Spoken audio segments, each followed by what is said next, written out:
Hello and welcome back to another episode of The Dome Show, a gaming podcast. I'm your host, CDome, and today I'm joined by my good buddy Blitz5, a fellow PUBG partner, YouTube creator, and Twitch streamer. In today's episode, we go over a bunch of different topics, including how Blitz5 actually got into streaming, why he fell in love with PUBG, and we talk about PUBG in general, the state of the game, and where we think the future of the game is headed.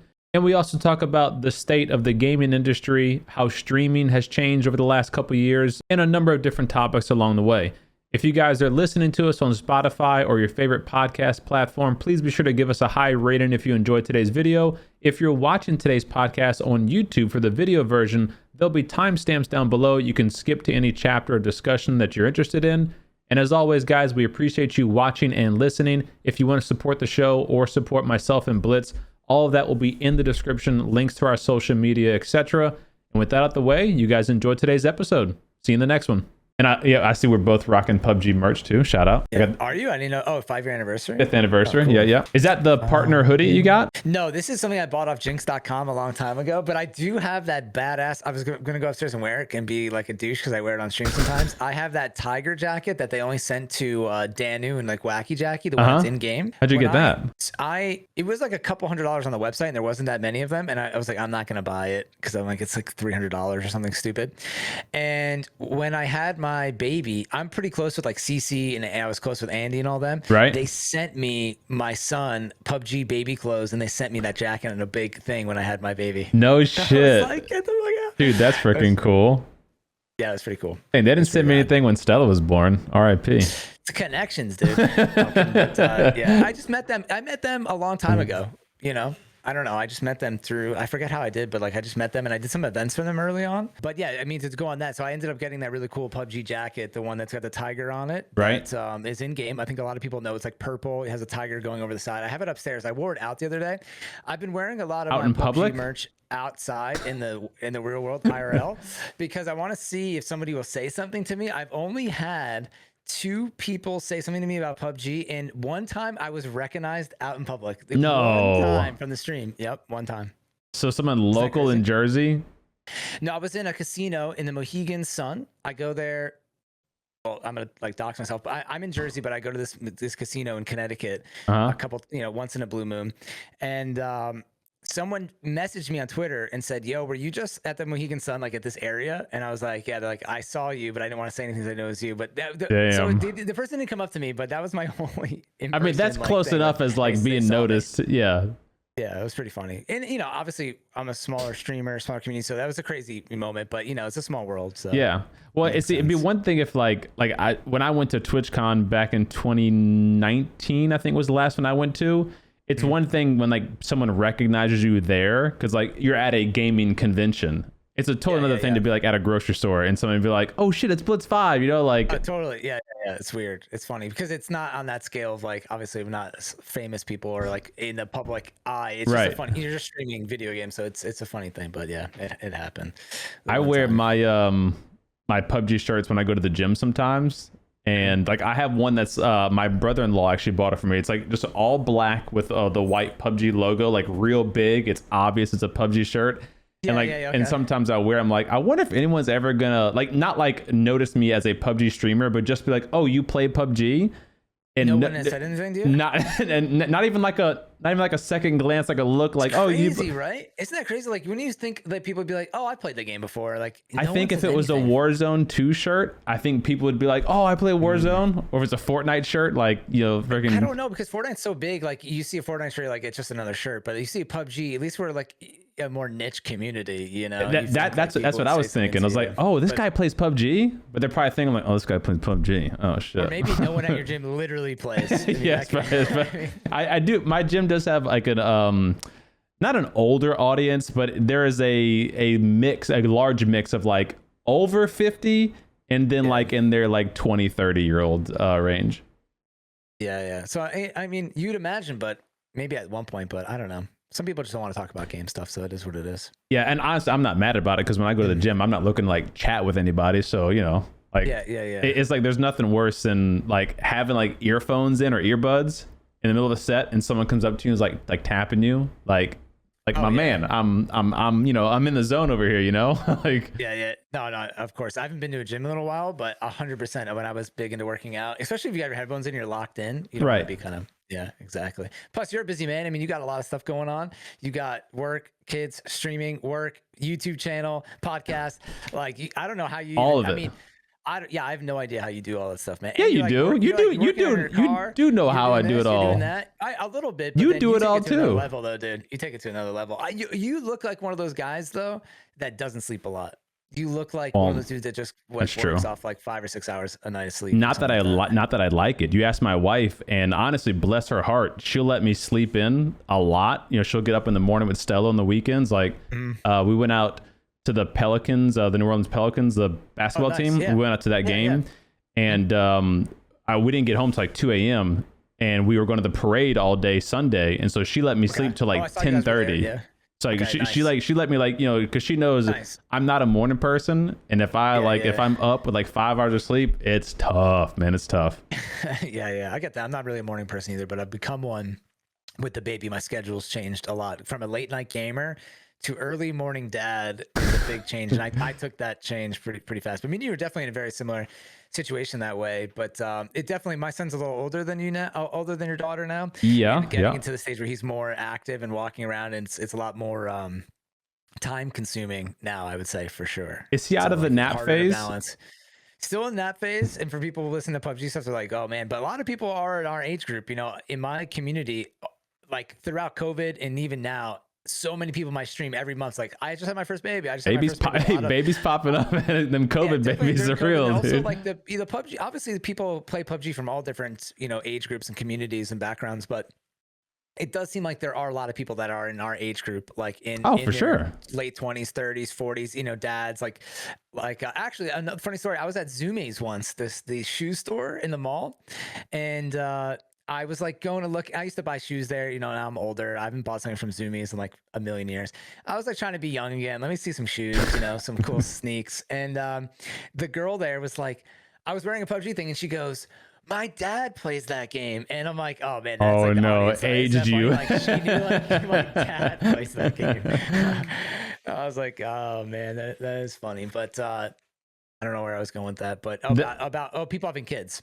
Yeah. But yeah, so you're going through it, but definitely like he's running around, and it's just a lot more like in the beginning it was easier to balance like life and working in the stream and stuff, you know, and now it's a lot more difficult because he's like on the move and he needs to be watched like all the time. Right. You know, so yeah, but it's fun. It's amazing. I love it, but it's a lot more time for sure. Gone are the days when it was like they would just nap for like 4 or 5 hours at a time, you know. Like you just totally. Like you just don't. I mean, she's not even 10 months old, and I don't even have that. You know, the longest we'll let her nap is 2 hours, and even still, like before I had her, we would think like, okay, we can get a lot done like in 2 hours. Like, let me tell you, you can't get shit done like in 2 hours. You know, it's like. Think so. But then by the time you're like, I'm going to take 5 minutes for myself. I'm going to make a coffee. Oh, now I got to go. I got to clean the bottles. I got to go clean. And then you clean the sink. And then you're like, oh, let me start this thing. And then you hear them crying. You're like, oh, wow. Yeah, didn't do nothing. Yeah. So that's been one like fun challenge as a new parent, especially with like a young baby, is that like I've really trying to be disciplined on like my workflow, because you can't just sit down and like brainstorm for 3 hours before you like get in and like record something or edit something. You have to like kind of have it storyboarded in your head, like ready to roll. And like and I used to be like, I like to sit down on like a Saturday and like storyboard, record, edit, and don't stop until it's all done. But you can't now. Can't do that. And so now it's like I have to tell myself it's okay if you only get like 5 minutes done right now. Just do the 5 minutes you got, and then come back when you got 20 more minutes or whatever, and just kind of piecemeal it. And then by the end of the weekend, maybe you get a video done or something like that. Absolutely, man. Absolutely. But it's tough. It's tough to do that way, because I was the same way as you, where I would just do it in one big shot. And it's harder for me because sometimes sometimes I don't do that like 5 minute thing, or I do something else, because there's so many other things, with streaming and YouTube and everything. And like saying I used to do the podcast, not anymore, but there's so many little things that you know, people that stream out there, I mean, there's some people that just stream for fun once in a while, but if you do it a lot and all that stuff, and even social media, I mean, you know, CDome, like there's so much little stuff that you can get stuck with, even just like changing settings on YouTube and your tags. You could lose an hour on Photoshop easily. You know? So it's like, I'm not complaining. I'm just saying that it's crazy and it's way more than people think. And I actually, you know, I think we talked about, I got a little burnt out. So I've been a little like taking a step back from YouTube because I've been burnt out from doing that stuff and spending so much time on it. Right. I mean, I still love YouTube. I love PUBG, but I'm so burnt out. I never thought I'd get burnt out because I love it so much, but I am officially burnt out. So I was like, I need to take a break for a little bit. So I've taken a step back from that a little bit. But it's important to acknowledge that burnout, as opposed to just being like, I'm going to grind through it and then literally hating it at the end of it, you know, as opposed to you being like, look, I got to take like a month break, mental recharge, get my, you know, batteries reduced and, you know, like kind of come back with like a fresh look on it, a fresh take. To me, that's better than just being like, I'm going to just plow through it. And then like by the end of that month or 2 months, you're just done. You don't want to do nothing. Your content sucks. I was doing that. I basically was doing that. And I realized like, I'm going to go down that slope, you know, cause I felt like my attitude was getting a little bit more negative about stuff. Even now, you know, I used to joke around that I was like the CEO of PUBG positivity and hype management, you know, and I still love the game, but I definitely have a lot of different feelings now. And I played PUBG off stream today with PUBG Andy. Okay. And we caught up today a little bit. And was meaning to talk to him. I obviously talked to him after the stuff that happened. Right. But like I messaged him. We're pretty close friends, just full disclosure, like outside of streaming and outside of PUBG. We became friends through PUBG before I was like a PUBG partner. We would play like on Xbox. I met him and then I was like, do you want to play? And he said, yeah. I was like, no way, PUBG is going to play with me. And we played. I'm like, oh, Andy's good at the game, which is awesome. Cause you know, a lot of times people who make games, Andy doesn't make the game. Right. He's not a developer. Yeah. Which is something I was joking with him today. Cause it actually makes me mad how many people would call Andy a developer. And even PUBG partners. I don't know why it would just make me mad. Cause I'm like, dude, he's not everyone because some people just have a thing, in my opinion, that a lot of people on Reddit and the Twitter, social media just think every person in gaming is a developer, right? You know, or that like everything's just fix the game, or that they, you know, they can't have a separate department that's working on the battle pass or and artwork and team. All. Yeah. You know what I mean? Like not every single person is just there updating the game. That's not how businesses work. That'd be like a store only having a cashier. You know, and you're like, who's gonna make the burger though? Or the same person, only like no, someone making the burger. Yeah, and then no one's there to take the cash. You know, it's like there has to be other people that work there, right? The marketing team, everything else. Right. So, anyways, that's just a little pet peeve of mine. But I was playing with him, and you know, we were talking and we were playing the game. We had such a fun time playing the game. Literally, we were talking. I mean, that's what PUBG is the best for. We're talking about life. We're catching up. We're looting. Crazy action. We start talking. then we, you know, then we're like, okay, guy on the left.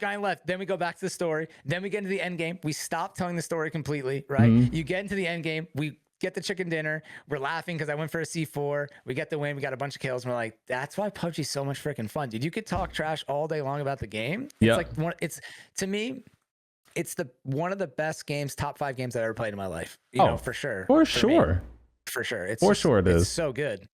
So, and there's not really like a moral story. I guess the moral of the story is that even though I'm a little negative, it's not that it's coming directly at PUBG or like I completely dislike it. It's more, I'm a little just like, not that I'm super successful on YouTube, but I've been doing it for a long time and streaming. So I'm just a little like, I love certain aspects. I'm a little jaded about certain aspects. So that happens to everybody in every aspect and every job, right? Or every career path that you choose. You learn more about it and you become a little bit more like, you know, it's very easy to like overanalyze your own like status or a level of success and tell yourself like, man, I really told myself I was going to be here at this time and now I'm not. You know, you think you're failing, but like, you know, there's so many different levels to success and how you consider yourself successful. And for you, like you do this as a job.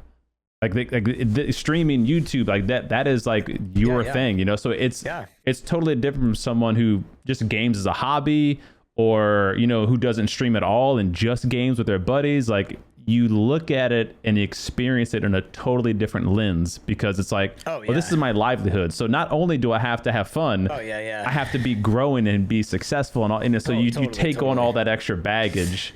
Yeah, totally. And I mean, for me, obviously it was a bad choice to do it. I mean, I knew I was making a bad choice doing it full time, but you have to know my story and my background. I mean, I purposely knew, I'm not a dumb guy. I purposely knew I was making a silly choice, but I had some external life factors that were happening. It's kind of having like a quarter life crisis and just like a bunch of things. And I chose to take some time off work, and I kind of fell into it. So it wasn't my plan. My plan was to take some time off work, go back into the workforce. My parents passed away. I had some crazy things happen. So I was like, I just need to take some time off work. I probably could have taken a sabbatical at work, but I didn't really understand I could do that. So I was like, I need some time off work. So I just left, you know. You quit, I mean.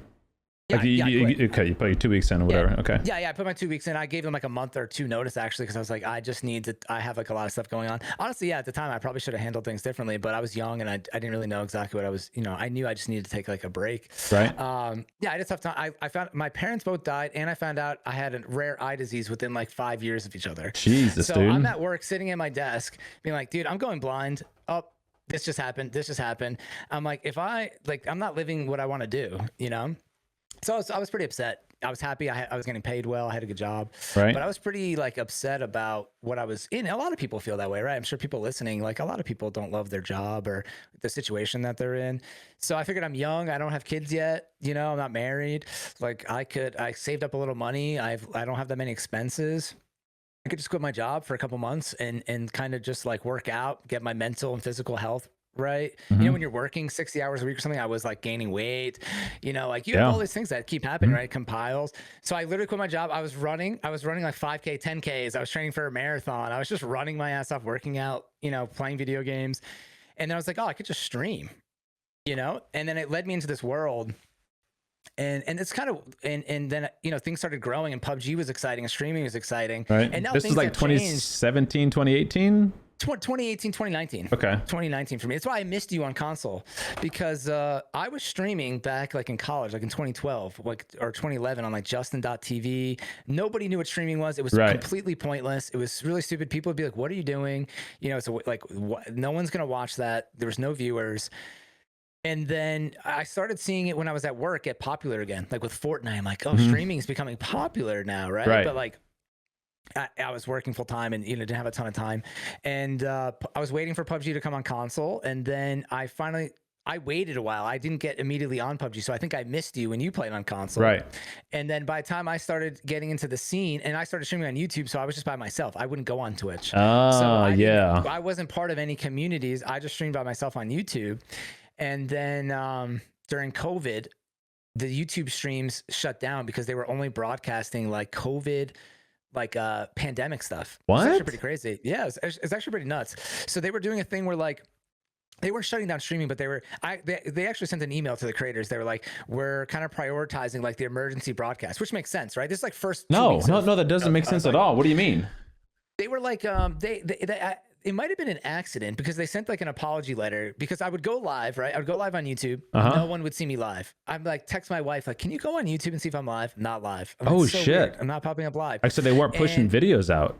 Yeah, but this is when like they were streaming like every local governor, like talking about like, okay, we're shutting down the town, so it makes sense. Like they're trying to push out like, we're shutting down the town right now. But literally no one could see my stream. It was crazy. We were like, oh.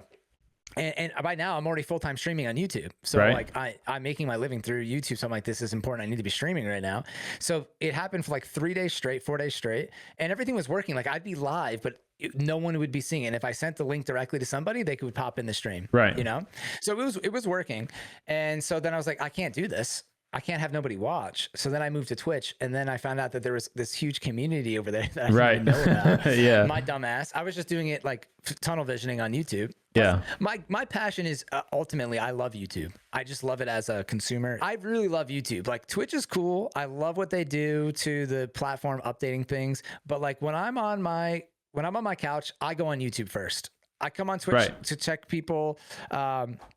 like check out friends, or if you're on, I pop in, say hello. But for me, the YouTube app, I love it. I love YouTube videos. It works really well on my phone, where I can like text people. Like the app works better for me. It has way less features than Twitch, like in chat and stuff. But at the end of the day, you're there to me to see the person and maybe the gameplay, right? The gameplay or the audio, or both.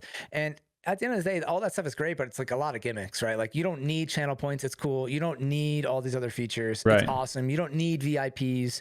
It's sweet, but you don't need all that stuff, you know? But that is kind of what builds the community, though. Like that, like those kind of things they get your nails into the community. You feel like, oh, I'm part of this thing now because I am a VIP, or I'm on the leaderboard of channel points, like, you know, whatever. Yeah. So 100%. There's, and I love that stuff because I use those channel points like crazy. We love betting on the games. Like we'll bet on like how many kills we're gonna get. Right. So I hear you there, but I see you streaming on YouTube a little bit here and there, dabbling. Yeah, I do both. I do like YouTube first for like an hour and a half. And then Twitch. Hustler over here. Well, it just honestly, like it makes sense because like obviously the goal is to build your global audience. So you don't want to be pigeonholed to one platform. And so there's so many people that watch our YouTube videos that don't know we live stream on Twitch, or they don't want to win. Like in every video, but they still don't know. Right. Yeah. So if you you stream first on one, and then you tell everyone who's watching you, hey, like I get like double or triple the amount of live viewers on YouTube that I do on Twitch. I get like average like 50 or 60 viewers on YouTube, and when I go to Twitch, I'm like maybe 15 or 20 average viewers. Yeah. And so like you're able to bring a lot of those over. So I did that for a while when I was switching over to Twitch. So I would go live on YouTube and then let everyone know, hey, I'm going over to Twitch, and then I'd go on Twitch. I did do that for a little while when I was first switching over. I got that from Harris Heller. Back when he was doing like the Alpha Gaming channel. I mean, he still does it, but like this is like kind of the height of him doing all those like, you know, guide and tutorial videos. And I used to watch him a lot on Twitch and on YouTube. And he started doing like just chatting live streams on YouTube. And then like for like an hour, then he would tell everyone, hey, we're gonna go on Twitch and play some games. So like his YouTube live stream was like, hey, let's just chat about gear, tech, whatever. And then now I'm going to go play games. Follow me over to Twitch. Cool. And like, you know, kind of bringing it over. So, I mean, yeah, it seems like a good idea. It seems to be working, you know, and if you're going to make content on both platforms, why not try to commingle them together, you know? Totally. And honestly though, dude, I see you live on YouTube, like the notification or the previous video a lot in my recommended feed.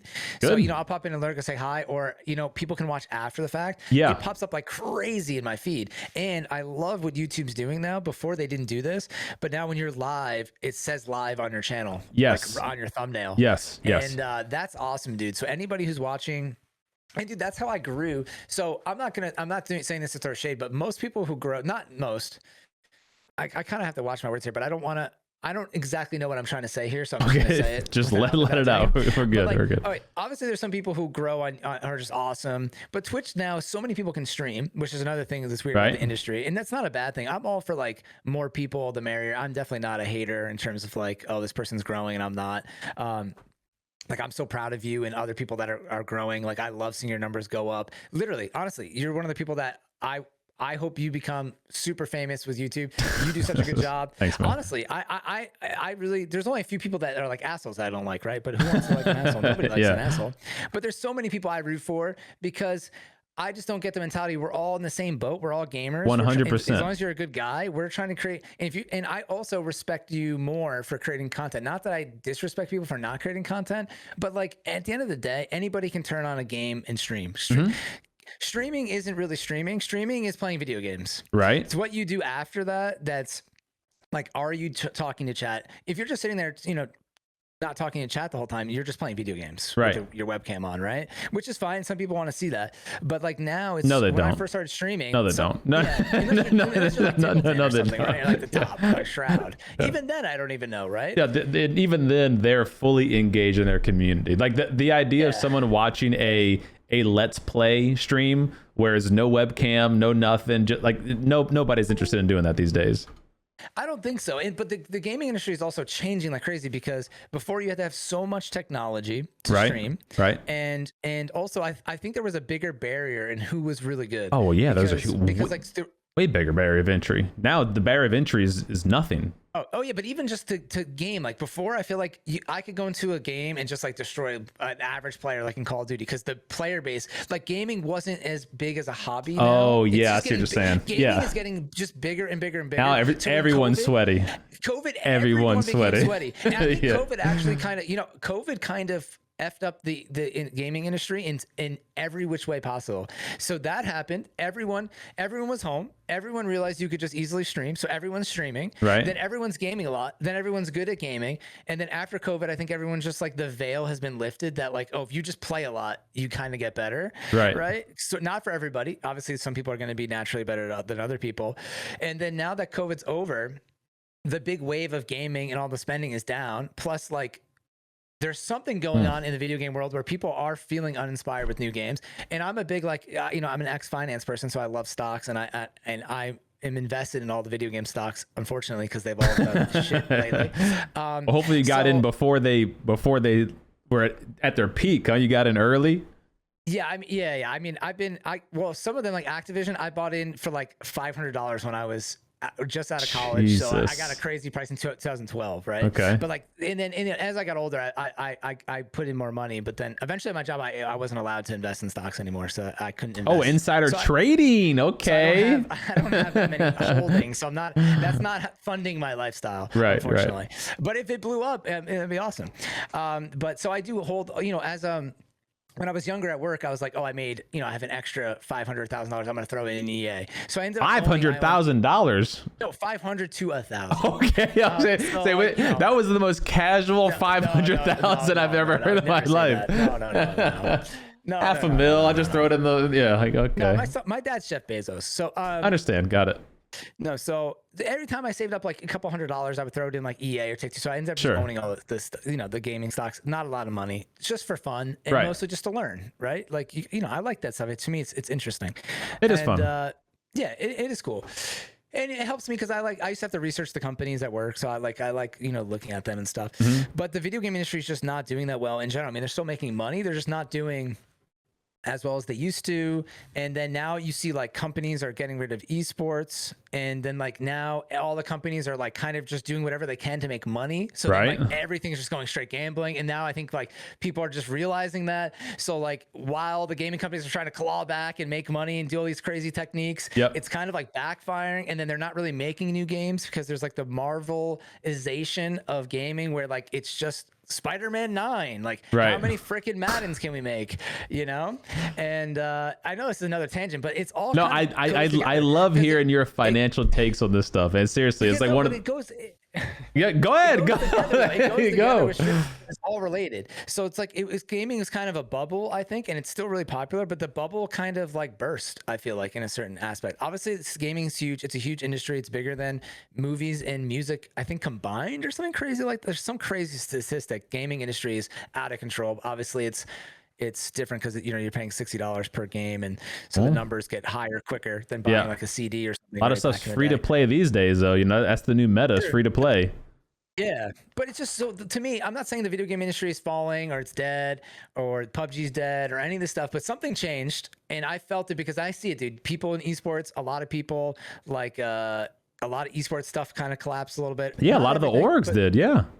A lot of the orgs, but not even just PUBG stuff. Like outside of PUBG, organizations are struggling. Every time I'm seeing some org is struggling, some scandals happening. Everyone, dude, every day I go on Twitter, somebody says there's no games to play. So something weird is happening, and I sort of feel that way too. I mean, Harry Potter's sick, PUBG's sick. Those games are cool, but like people, I just don't know like what's happening. What do you think happens? Well, do you feel this, or am I just talking like a crazy person? No, you make a lot of good points, and I love to hear, like I said, your financial take on the PUBG situation, the crafting situation, just the industry in general, because you do have really good insight on that. But I kind of think like it's a mixture of like what you said.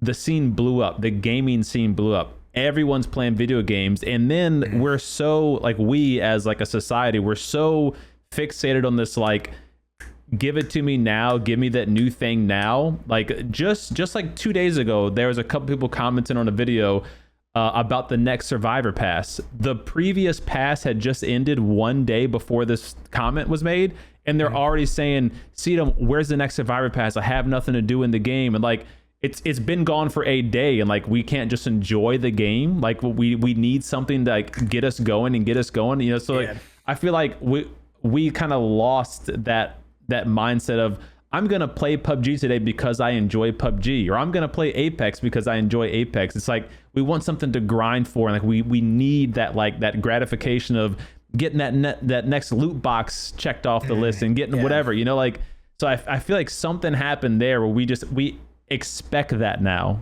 Like we anticipate when I log in, there needs to be an active challenge that I can go for and get. Otherwise, I'm not having fun. For sure. And I don't think they anticipated people playing as much as they do. And like they play a lot. People play, like, you know, they come out with the pass and people are like, I'm done.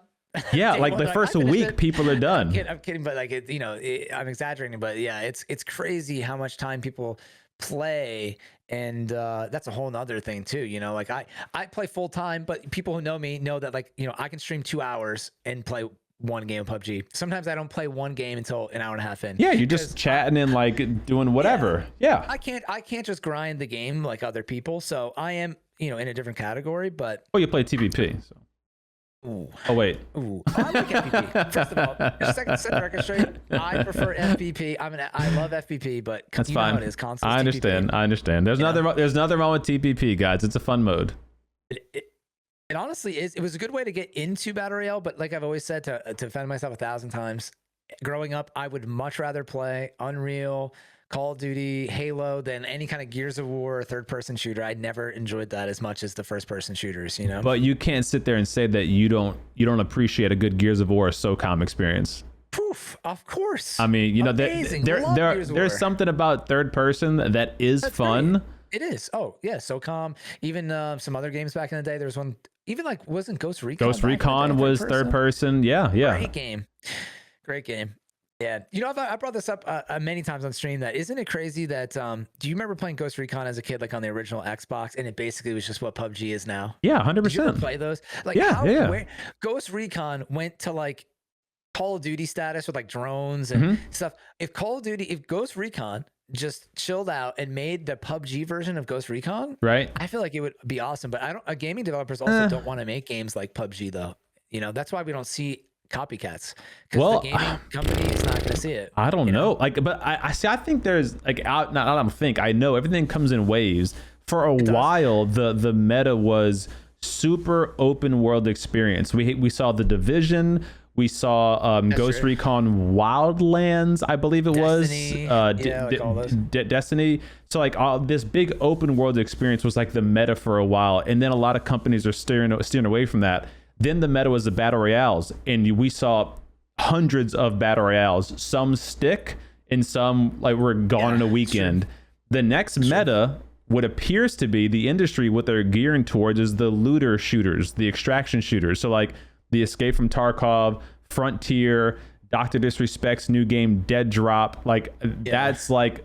I didn't realize his was gonna be that, but someone told me that's what it is recently. Yeah. Is that the case? Dead Drop is an extraction shooter. The next snapshot, the live testing is this Friday or this Monday. And so that's they're all in on that extraction shooter scenario. You got DMZ for Call of Duty. You know, that's their extraction shooter.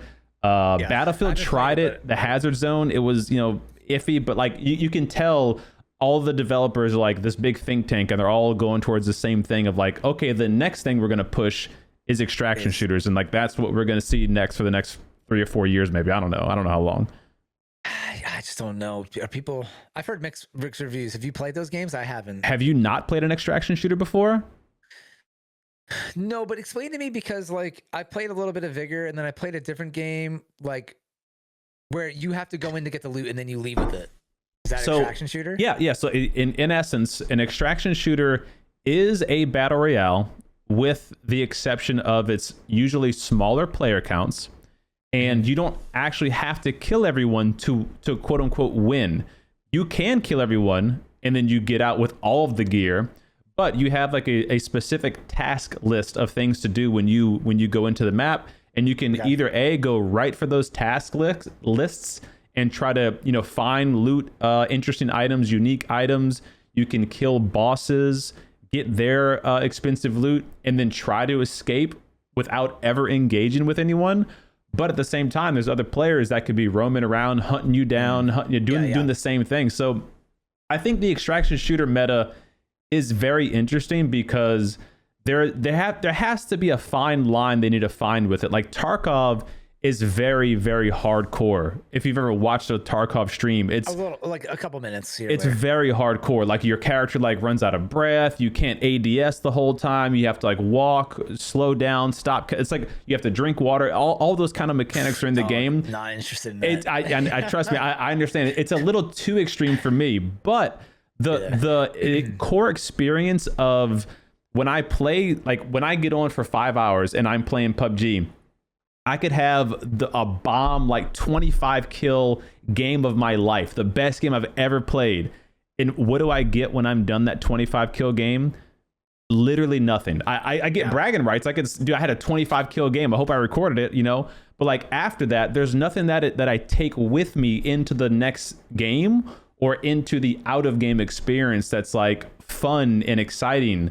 But on a game like Tarkov, you could go in and get like 5 PMC kills, that you could kill 5 other real players, get all of their loot, and you come out with like this badass scope and this new gun and this like super unique key card that you need to get into this area. Like there's other things that like keep you coming back for more and reward you for like playing well session to session. So there's a bit more on the line with extraction shooters, and I think that provides a rewarding experience.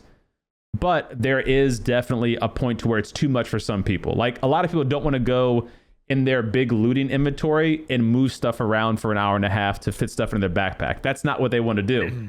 Yeah. But like if you could play PUBG and every time you won a chicken dinner, you got a secret item, like a rare item that was like, you know, one of 100 items for that week or something like that. It would be like a much more rewarding experience to win the game, as opposed to just like going out to get a couple kills and, you know, whatever, I'll do another game later. Yeah, there's a game like this that's on Xbox. I think it's on PlayStation 2. It's called Vigor. And I heard it. I haven't played it. Heard of it. Yeah. It's like PUBG game preview. It's past that now, but it's like not in the best, you know, like it's like an indie type game. And it's just like that. I didn't know that's exactly what that was. And it's fun. I mean, it's intense in certain ways, right? Because like I don't play it a lot, so when I go in, I don't really want to see people. I'm just trying to get my loot, and it's cool. Like you go back to your house, you go back to your place, and you can kind of build up your house by like collecting some gear, right? And like you level up your house, you can see all the guns that you got, and like, oh, I got a new scope, just like you said. So that is cool. But then when you find people that are good at that game, and you think getting camped on in PUBG is bad, and you get camped on in a guy that's just like been sitting in a bush for 19 hours, literally, then it's way easier. Did you see the cheating scandal with Tarkov recently? No, I didn't. No. Dude, so like just in a nutshell, this one guy Goat on YouTube did this like whole extensive research study kind of thing to see how bad the cheating situation was, and through his tests, you guys can go watch his YouTube video, just search Goat Tarkov cheater, and he said over 60% of the lobbies, over 60% had cheaters in them, like confirmed ESP map pack cheaters. So like a game where there's so much on the line if you die, because you lose all your loot if you die. It's gone, you know. Bring in, right? And so like you getting killed by a cheater in that game is like, oh, like that would ruin it. PUBG, you just start over, right. So that's the trade-off, is that if you get killed by a cheater in PUBG, it sucks, but you're not like, I didn't lose anything that I can't just go restart the next game with, you know. So there's a trade-off. There's a back and forth to it for sure. I don't know if that's going to be the future of games, though. Do you? I think that's where the developers are. That's what I mean as far as like the next few years. That's what we're going to see pop up, because Tarkov is doing very well. Well, obviously, if you get rid of the cheating scandal, the player base and viewership has been growing a lot. Call of Duty obviously caught onto it with the DMZ. That's their version of the extraction shooter. That's very popular now because people are getting burnt out with Warzone, and they're realizing, oh, I can play DMZ and like grind this and like, you know, amass all this cool stuff.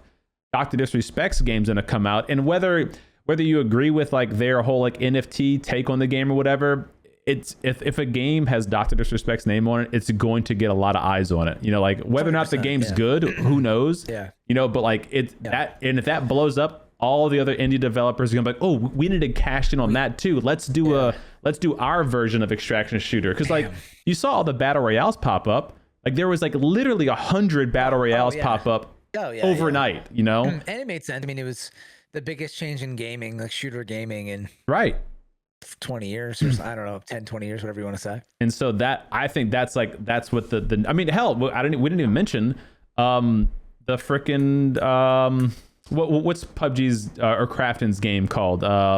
Black Budget. Yeah. That's what they're working on. Yeah, but Black Shooter. Yeah, Black Budget is their version of Tarkov, you know? Yeah, PUBG. Yeah, Krafton's screwed. There's no way they're gonna come out with that. They're gonna come out with that so much later. Yeah. And dude, that's screwed.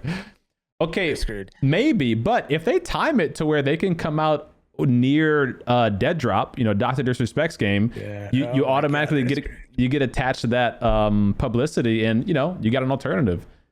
Yeah, I mean, PUBG does have really good mechanics and allegedly they said one of the best using their shooting, right? So like allegedly, if it does have the shooting mechanics, people will go and use it, and PUBG really would be cool in that environment, right? Like PUBG would be a great like Ghost Recon type game. I always said PUBG would have an amazing cooperative campaign, even though the guy that used to be the head of America said that they PUBG didn't like that idea. Like they had thought about that at one point, but didn't go that way. They tried so many things though, and they thought about trying so many things and just never like followed through with any of the plans.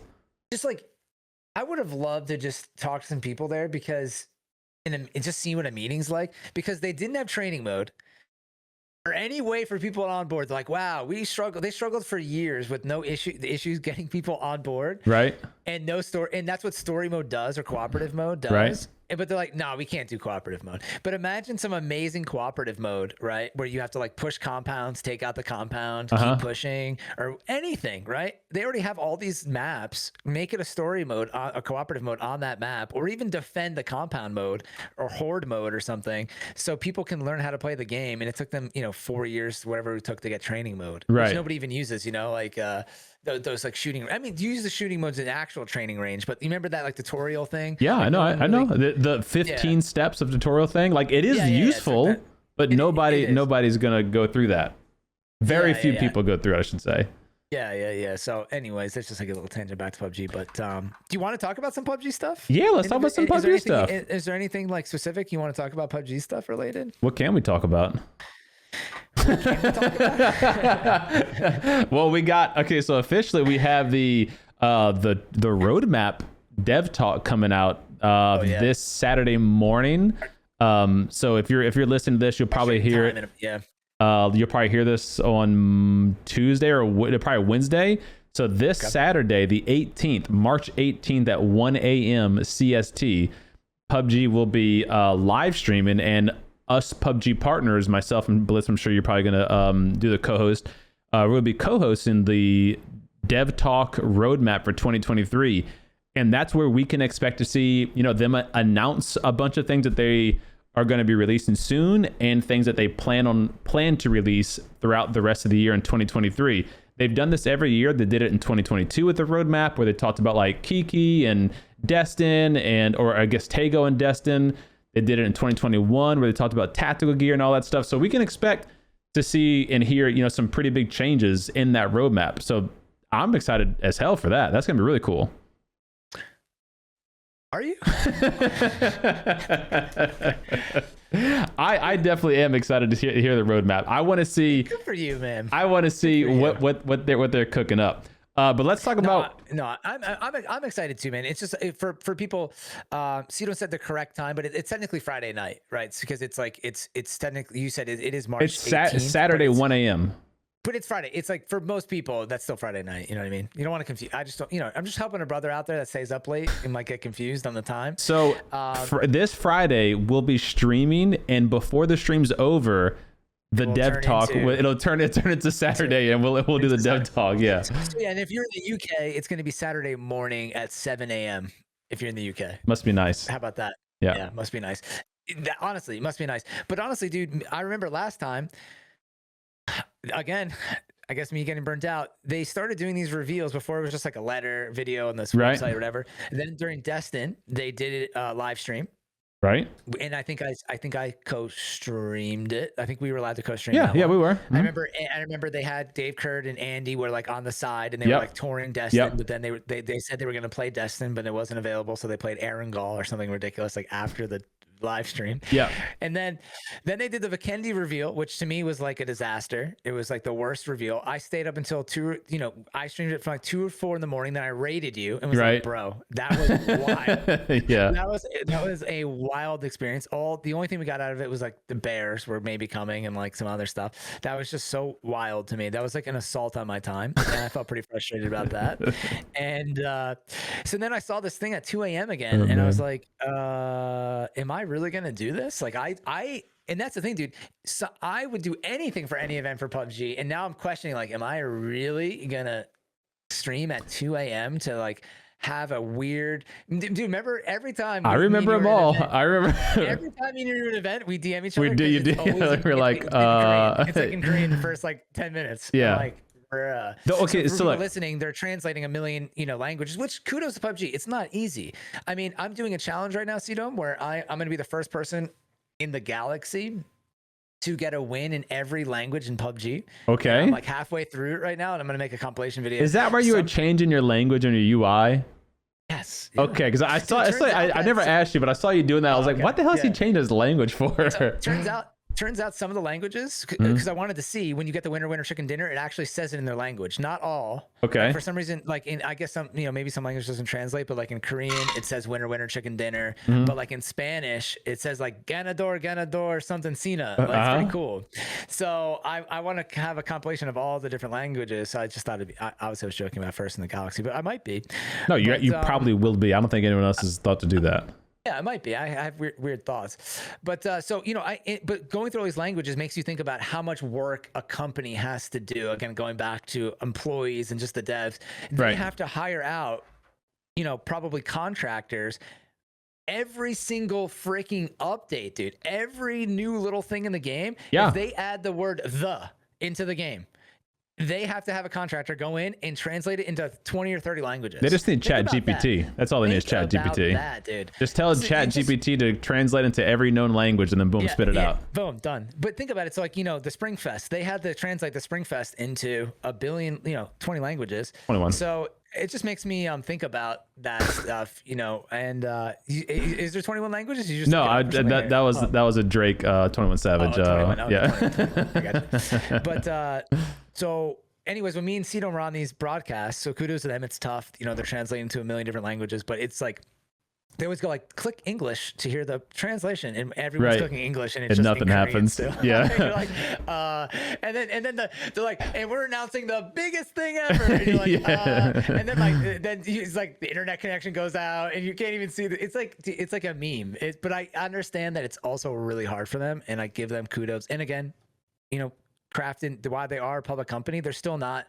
They're not a seasoned AAA team with a million employees. They've done one game. It's not like they're like Activision, where like, we know how to pump out these games. We're good. Like, no, they're still not that. They're not that way. So, but yeah, okay. So after we talked about dev call, so anything you want to talk about PUBG related, like anything going on in the PUBG world for you? So, yes. Most recently, the most recent update we had was the AUG is coming out of the crate. So we're this is what is it, the third or the fourth time? So the Tommy gun used to be a crate weapon. It's now, world spawn. The M249 was a crate weapon. It's world spawn. The DBS shotgun was a crate weapon. It's world spawn. Now the AUG is going out of the crate into world spawn. And then so that means it's going to be in the world. They actually buffed it, which was the really weird thing. They lowered the damage by 1, but increased the rate of fire. So they actually increased the damage per second of the weapon. Yeah, I saw. Yeah. They nerfed the M4. Then they big buff on the M16 and the mutant. And the M16 mutant buff isn't gonna. be meta changing for anyone, but for people who like to use those guns, they're going to be like super dominant weapons, especially the mutant. Dude, what do you think about, so I was playing on PC for a little while, and my PC game has gotten a little bit better.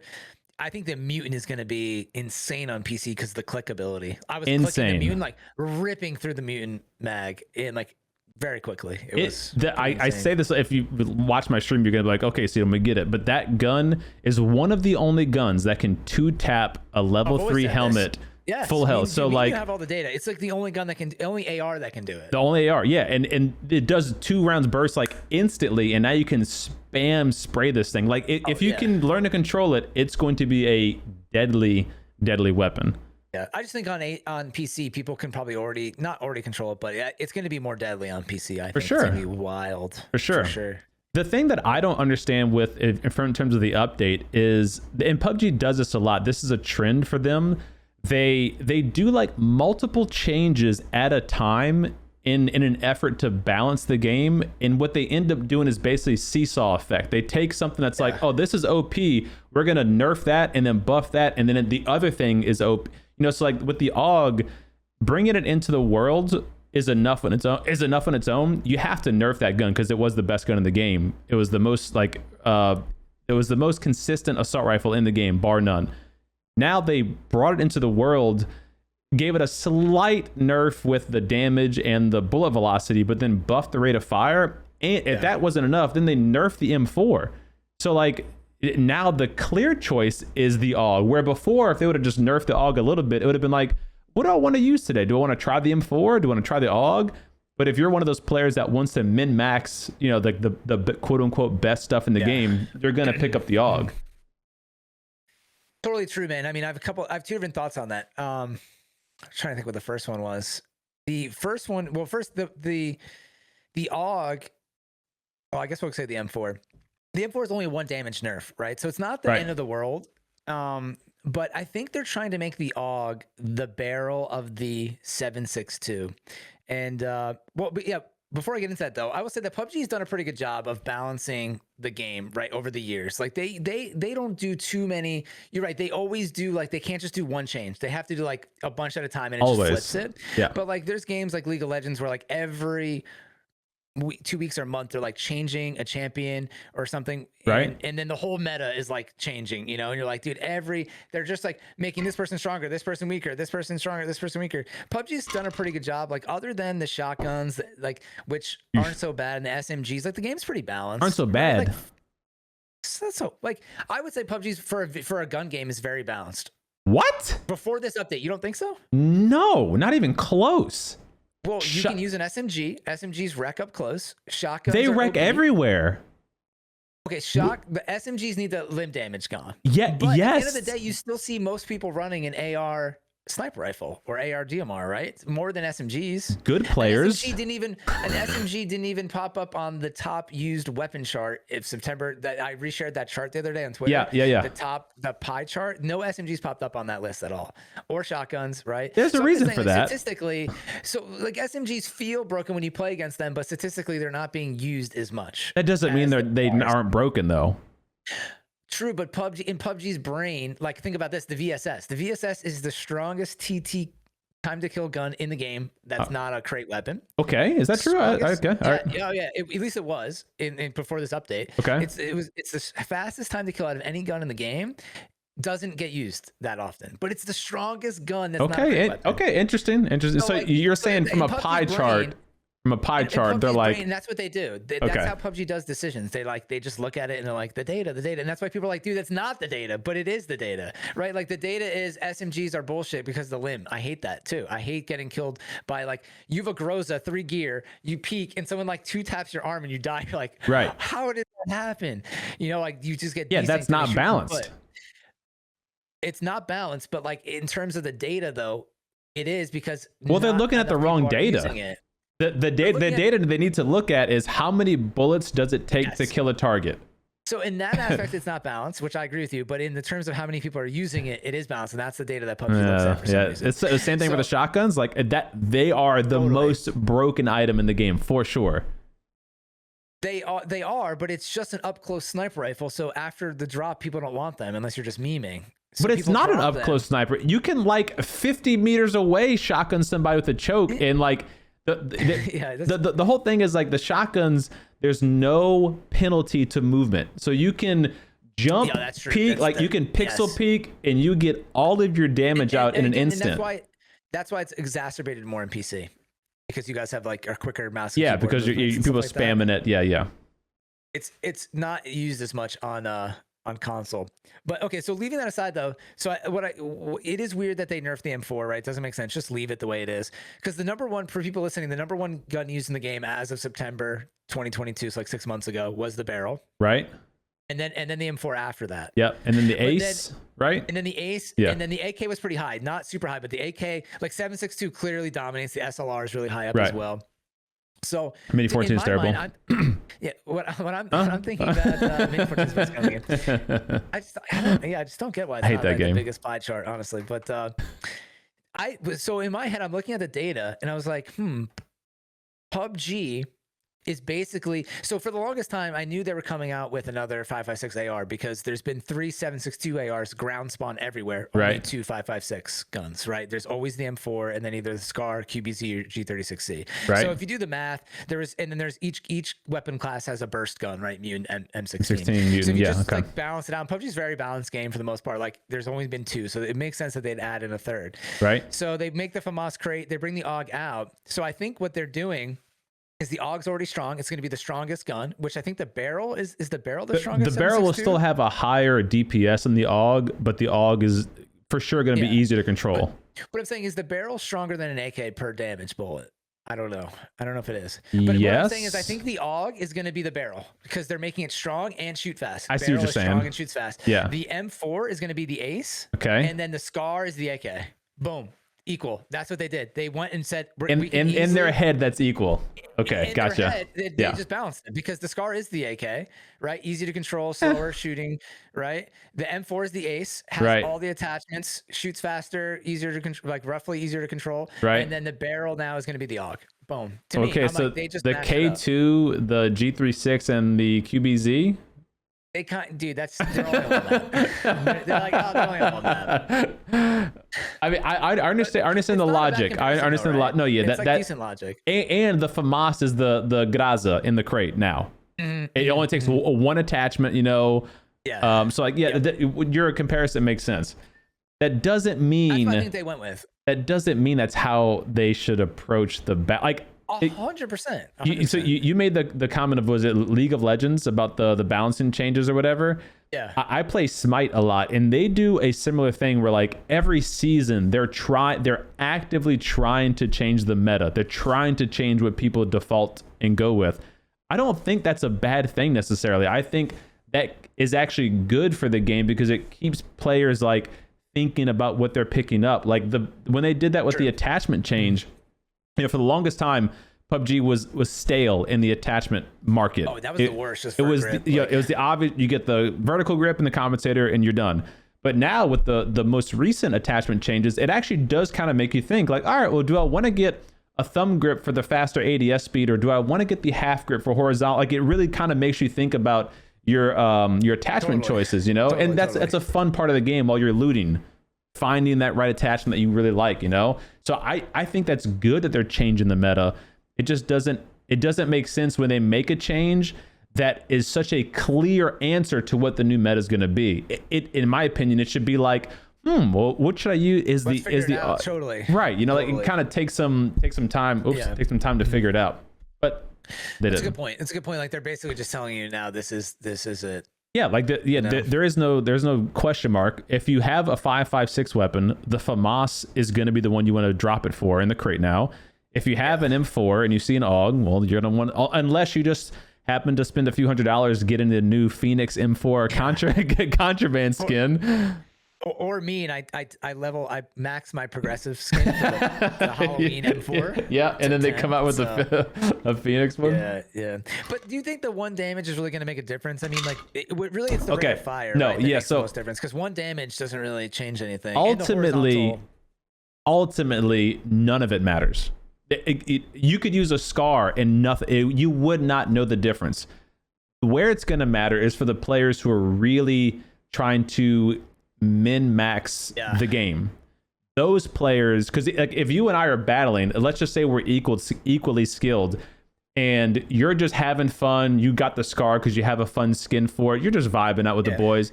But me, I know the meta, and I'm like, I'm going to get the AUG. When we fight, there's no chance I don't beat you unless you like, get the drop on me or whatever. Something happened. So if it's like you 6 times out of 10, 7 times out of 10 barrel person's going to win if you right, exactly. And so like when it's a clear cut change like that, that's where it's like, it kind of takes some of the fun guesswork out of it. It leaves the chance out of it. But ultimately, because there's only so many options. It's not like a champion in Smite or like League. Like different abilities and stuff like that. It is a tough balance, making things unique. That's why I was thinking the other day. I don't know what spurred the. Oh, I know what spurred this on. This was like a couple months ago. There was like a leak, a question mark, a rumor, and none of this was ever confirmed. None of it ever even came out about PUBG putting like a tactical workbench into the game. Do you remember like when that kind of like was floating around the community? Yeah. And so in my mind, a really cool aspect of that could have been like if there was a tactical bench or whatever in the game where you could take certain guns, and certain guns would have the option to have like an alternate fire mode essentially. So like, let's say you had a Scar H and you went to a tactical workbench, you could turn it into a Scar L or vice versa. Like whatever you could turn it into the 7.62 heavy variant of that gun. If you had the VSS, you could turn it into the VAL variant of that gun. You could maybe like attach a drum magazine to your gun, but it would drop your grip. Like there's like cool like in-game mechanic changes you can make that unique experience for yourself. Are you getting all those examples off PUBG Mobile? Because they have that in New State. I mean, not PUBG Mobile. I did not know that, but that makes perfect sense because they take a lot of stuff from New State now. The FAMAS, the P90, all that's in the New State. Yeah, I mean, going into last year, so going into 2022, I had a video like, what are we going to see in 2022? And pretty much everything we've seen in there, except for rolling. Which would not be a bad thing. Yeah, and it's a stamina roll, so you can't just roll. You can't spam it. Yeah, you don't want to spam it. Yeah, it's just like a one-time thing. So yeah, almost everything came into the game except for that workbench and the freaking and that thing and the rolling. So we'll see. I mean, if you could have one new thing in PUBG, a feature, not a bug fix, a new feature to the game, what would it be? Well, that stuff's cool, but also I have to say, man, I think PUBG's gonna. Can I just mention this? It's not answering your question, but I will. The workbench thing is sick, but at the same time, what I love about PUBG, why it's like my favorite game over Call of Duty, is that Call of Duty was sick. I'm not gonna go on a huge tangent here. Go ahead, tangent away. Call of Duty was sick when it was like the pick 10 system, and there was X amount of guns in the game, and it was very simplified. Then they went to like. Dude, I tried out Warzone like one time, and I was looking through all the attachments, and I was cracking up. There was like 50 muzzle attachments. I'm exaggerating, but there's a lot. Yeah. So when you get and I get that there's variability, and it is nice, like you said, to have other attachments to pick up because you don't want to just be vert grip. But I think there's a happy medium. There's a happy medium in everything in life, and what's great about PUBG is when someone kills you, you're like, they had an M4, they had a Scar, or they had this gun. Like, it's not like, why did they kill me so fast? Oh, because they had the barrel with this crazy attachment and this attachment, and then there was like a bug because when you have these 3 attachments that he crafted, it does like extra damage and like with all, and you're like, come on, dude. He's kind of getting that way with the thermal scope, right? You're like, no. Not really. I'm gonna defend the thermal scope. Too many people talk trash about that. No, me too. I think it's not that strong. It's strong, but it is strong, but it's not amazing. I think it's not as crazy as what people think. It's never as crazy as what people make it out to be. Never. No. Totally. So I do have a fear. Again, I do think it would be a sick feature, but I do have a fear of like when there's so much in the game, it's like it is fun when there's like chess is fun because there's a limited amount of players and moves, pieces and moves, right? If every year they're like, we're going to expand the chessboard and there's a new piece, right? And then now it's like there's 10,000 pieces and like, oh, and now this piece has a new ability, then it's just like some crazy silly game, you know? So I do like the chess nature of PUBG where it's like very simplified. I do like that. Okay. I think that's what makes it fun. But also I realize they need to adapt. But I think for me, dude, is in New State, they had a recruiting feature where you could recruit an enemy to your team. I don't know if I'd want to see that, but I need to see some kind of comeback on every map at this point, which is so anti-hardcore take. I think me and you share the same take here. We're like, in an ideal world, you know, PUBG was awesome with no comeback. I like that it's hardcore. But in 2023, dude, you know, to quote Miss Brown, whatever her name is, Sweet Brown, ain't nobody got time for that. Ain't nobody got time for no comeback VR anymore. And I'm over it. I'm really over it, dude. I only want to play with Candy and You're Diego. over it. I'm over maps that don't have comeback when I'm playing with my friends. Yeah. Honestly. No, like I'm laughing because I just experienced that same sentiment. Dude, because I play with a lot of people for my stream. I do a lot of viewer games. I'm friends with a lot of people in my stream. And, you know, sometimes I'm like, we're rotating every couple of games. And even Erangel's a great map, but all it takes is one person to make a mistake off the bat, completely throws everything off. Then you have to get back into the lobby. What if someone has an issue reconnecting? We got to back out. Like, we got to pick them up. And totally, dude. It's just not fun anymore. And PUBG has evolved. You know, it just is what it is. You know, it's going to turn people off, but I hope they update it. You know, I hope they bring it. I hope they bring it this year. You know, people will always be mad is what I'm trying to say, you know, but I think PUBG needs that, man. What do you think? That's exactly what I was going to say. I mean, you'll never be able to appease everyone. Number one, like you're always going to have a certain vocal minority who is pissed off about any change you make. Like the AUG coming out of the crate in the FAMA, like that's going to cause a quote unquote stir. Ultimately, I think of a revive system, a proper revive system is what's needed in the game. That's the thing. If PUBG did it, I mean, would they always put some kind of parameter on it compared to other games, right? So like, would it be like, you know, we don't want to go too down the rabbit hole, but there's so many different ways to do it. Like there's a million different ways. Like, do you 20-second revive? Do you have to bring a tag, a key, you know, what is it called? A keychain or something. Yeah, whatever. Yeah. To somebody, you know? And if PUBG, would they do it the way that people want, right? Because so many people like Choco Taco said, like, you know, if they did that, they'd come back to the game potentially, right? If they brought like a revive. Do you think they would? No, and I never really followed Choco Taco, so like I have no idea what he said. I use him as an example because he is like a bigger vocal creator, right? Like it you know, that is part of it. But let me ask you this, dude. And when I don't know how long the podcast is. Whenever we want, however long you want to go for. I have nothing to do. I'm having my whiskey and I'm chilling. I got my Crown and Sprite. We're good. Oh, nice. Cheers, man. Cheers. Thanks, dude. I appreciate talking to you, dude. And thanks for joining in, man. I'm happy we became friends online because there's so many people in the gaming space. I almost wish we became friends earlier because we just have a lot of similarities. I feel like in fun conversations. I agree. Even the first time we played, we had a good time. So it was a good memory. But I agree. So for people listening, I am in a little bit of a negative funk right now. So like, I try to be positive, but I'm a little cynical. But I'm just really being deeply like analytical about everything because again, like this is a hobby. It's also a job. It's like a lot of things I think about. Right. But like, do you think it's concerning sometimes that like PUBG? This is something that killed me. And I might make a YouTube video about it. Okay. Shout outs. Blitz5 on YouTube. Shout out. Or you can make a video. You do a great job. Is that like? But you wouldn't make a negative video like this right now. But like before, when there was a big update, you would see Dr. Disrespect be like, dude, this is coming into PUBG. I at least got to try it. And then he'd play for like a week and then rage quit, right? Right. I didn't see him even mention or think about or talk about. I think he looked at that. He actually watched my video about Destin. I made like a I saw it. No, I saw it. Yeah. So that was funny. And then he was like, nah, it looks like shit. I'm not playing it. I didn't even see any big streamers say anything about like any of the recent updates with like Vikendi, Destin. I mean, occasionally you'll see some big streamer pop on PUBG for like a minute. Right? Yeah. And then they'll have like 100,000 views, but that doesn't really happen that much anymore. And does that concern you? Even the other day, I saw Danu was I'm on console, so I don't like follow the PC people as much.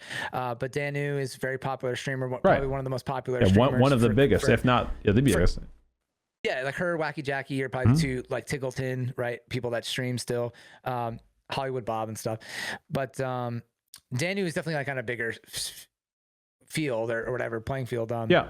She tweeted out that she was doing an event for PUBG, and she's got like 60 or 100,000 followers, I forget. And like it had been out for a while, and it had like no likes on it, you know? And I'm like, what is going on? And I've been tracking this for like the past 6 months, roughly. No data. I'm about to start. I might make a video and start collecting the data. I don't want to be like some negative hater, but I'm like, something is going on because like, you know, because sometimes I see my stuff, I'm like, this is weird. Like this video would do so well before, right? But then I'm like seeing like Danu's tweeting about this. It's been out for 2 days and it has like 16 likes or whatever. Or like, you know, PUBG's retweeting this video and it has 500 views. I could put a video on Twitter and it has more than 500 views. Right. That is odd. The PUBG channel that has, you know, hundreds of thousands of followers, this video has been out for days. It has, you know, 1,000 views or something. I'm like, something doesn't make sense right now. Whether, you know, I know PUBG Mobile cannibalizes a lot of PUBG tweets. Yeah. So that's a huge issue. The right? YouTube algorithm search is dominated by PUBG Mobile. 99%. If you type in PUBG to YouTube, PUBG you're Mobile, getting not mobile. Even the official PUBG YouTube comes up. It's PUBG Mobile first. Yeah. So that is odd. I didn't notice that, but that's odd. It's something, again, this is all anecdotal. I'm not saying this is factual. I'm random. I'm randomly making up numbers. I'm kind of like a person that's pretty loose with that stuff, unless I'm saying this is hard data, right? If I'm talking, it's usually kind of loose unless I'm giving you the data. I haven't collected this data, but I've just been kind of keeping an eye on it and seeing a little bit of like a trend that I don't love.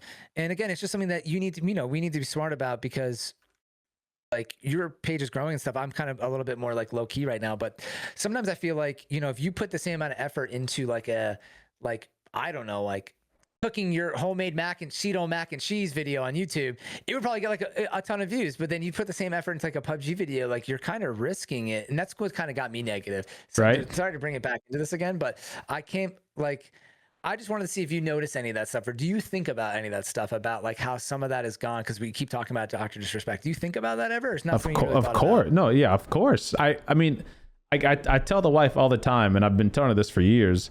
You know, this is a hobby until it isn't. And you know, like the hope, the dream, the goal is that one day it is no longer a hobby, and I can sustain, you know, like my family's income doing this. But I'm not naive to the fact that PUBG's heyday is come and gone for our North America, for our Western viewership. It's not. It's hard to hear that, dude. It's so hard to hear that. It sucks. I'm like in denial. No, it absolutely sucks. And I just think I'm friends with other creators, some who are really big in like Warzone, they've blown up on YouTube, they've blown up on Twitch, like they're big creators. Okay, and they've been telling me for a long time, if you did this, what you do now, but do it for Warzone or do it for another popular game, like you would be in a different level. You could be doing it full time, essentially. And obviously, this is just their opinion. But coming from people who are established and like they understand what it takes to get big and break into that that next level, it does make me think about it a lot. And I come down to the fact that like, I love PUBG. It's what I enjoy playing. And so it's that internal struggle of, do I want to sacrifice some of my happiness to create content for a game or an experience that I'm not in love with, but that is going to financially benefit me, versus, versus, eating the ego and continuing the slow burn of PUBG, because I enjoy doing it. That's why I got into it in the first place. And, if it never takes off and gets me to a career status, then it never does. And it kind of is what it is. So like, I internally struggle with that all the time. I'm not getting younger. I'm turning 33 this month. I have a 9-month-old. We're going to be trying for number 2 in March 30th. Dude, me and you, I'm March 19th. My wife and I going for another baby. You guys are 33. Y'all are already trying for number 2 right now? Yeah. And I'm turning 33. Awesome. Well, congrats on the potential number 2. 1990, yeah. Crazy, dog. I did not know they were the same age. I did not know that. I figured we were roughly, but I didn't know same exact age. Yeah. So I'm sure the things that I'm saying to you resonate, and probably more so with you because you already made that leap of faith to do this as a as a career. It's a little obviously out there, but yeah, it definitely is. You said in your other video, like a couple, was it 2 weeks ago? You said in the video, you were like, sorry guys, but I am gonna have to start thinking about, variety content and stuff like that. And so, I was curious to hear, like, what would you go to, even if you didn't leave PUBG altogether, because you probably shouldn't leave it cold turkey. Even if you eventually do walk away from PUBG, it's got to be a trickle effect. What would you want to go to? Well, like I said, I love PUBG. It definitely just, being in it for sure has tainted a little bit. Like, I don't know. I'm thinking about like what I should do. Do I go back? Like, corporate world is tough. People, obviously it's not mining for gold. I'm not mining out there. Right. In a shaft, but that sounds silly. But I know what you're saying. Tough. Yeah. The corporate world is also tough in its own way, So I mean, do I go back to the corporate world and just do this on the side and be CDome again? I mean, that's a good idea. Honestly, it might make me happier at a certain point, because for me, I definitely view like I get more frustrated now, seeing a video, because sure. PUBG, like you get more frustrated with the videos not doing as well as they used to because of PUBG stuff, and yeah, I don't know, man. I'm also a slow learner. Like I definitely am a slower learner, and I don't mind that. I've always kind of have been with that kind of stuff, with like, there's so many things I should have done differently. I mean, if I could go back in time, I mean, again, hindsight's 2020. Always. I didn't have the plan to do this. Always. But like, holy crap, dude, I would have done things so differently, or like Harris Heller style, but I wasn't thinking like that. Again, I wasn't thinking about doing this when I quit my job. I just needed to like leave. Yeah, so, you needed a mental break, and you kind of stumbled into the stream. It wasn't like, I'm going to quit my job and go stream PUBG full time. Like, that wasn't your mindset. Yeah. Nobody should do that unless you're, you're balling. Right? Nobody should do that. Yeah, at all. Right? Definitely don't quit your job and stream PUBG.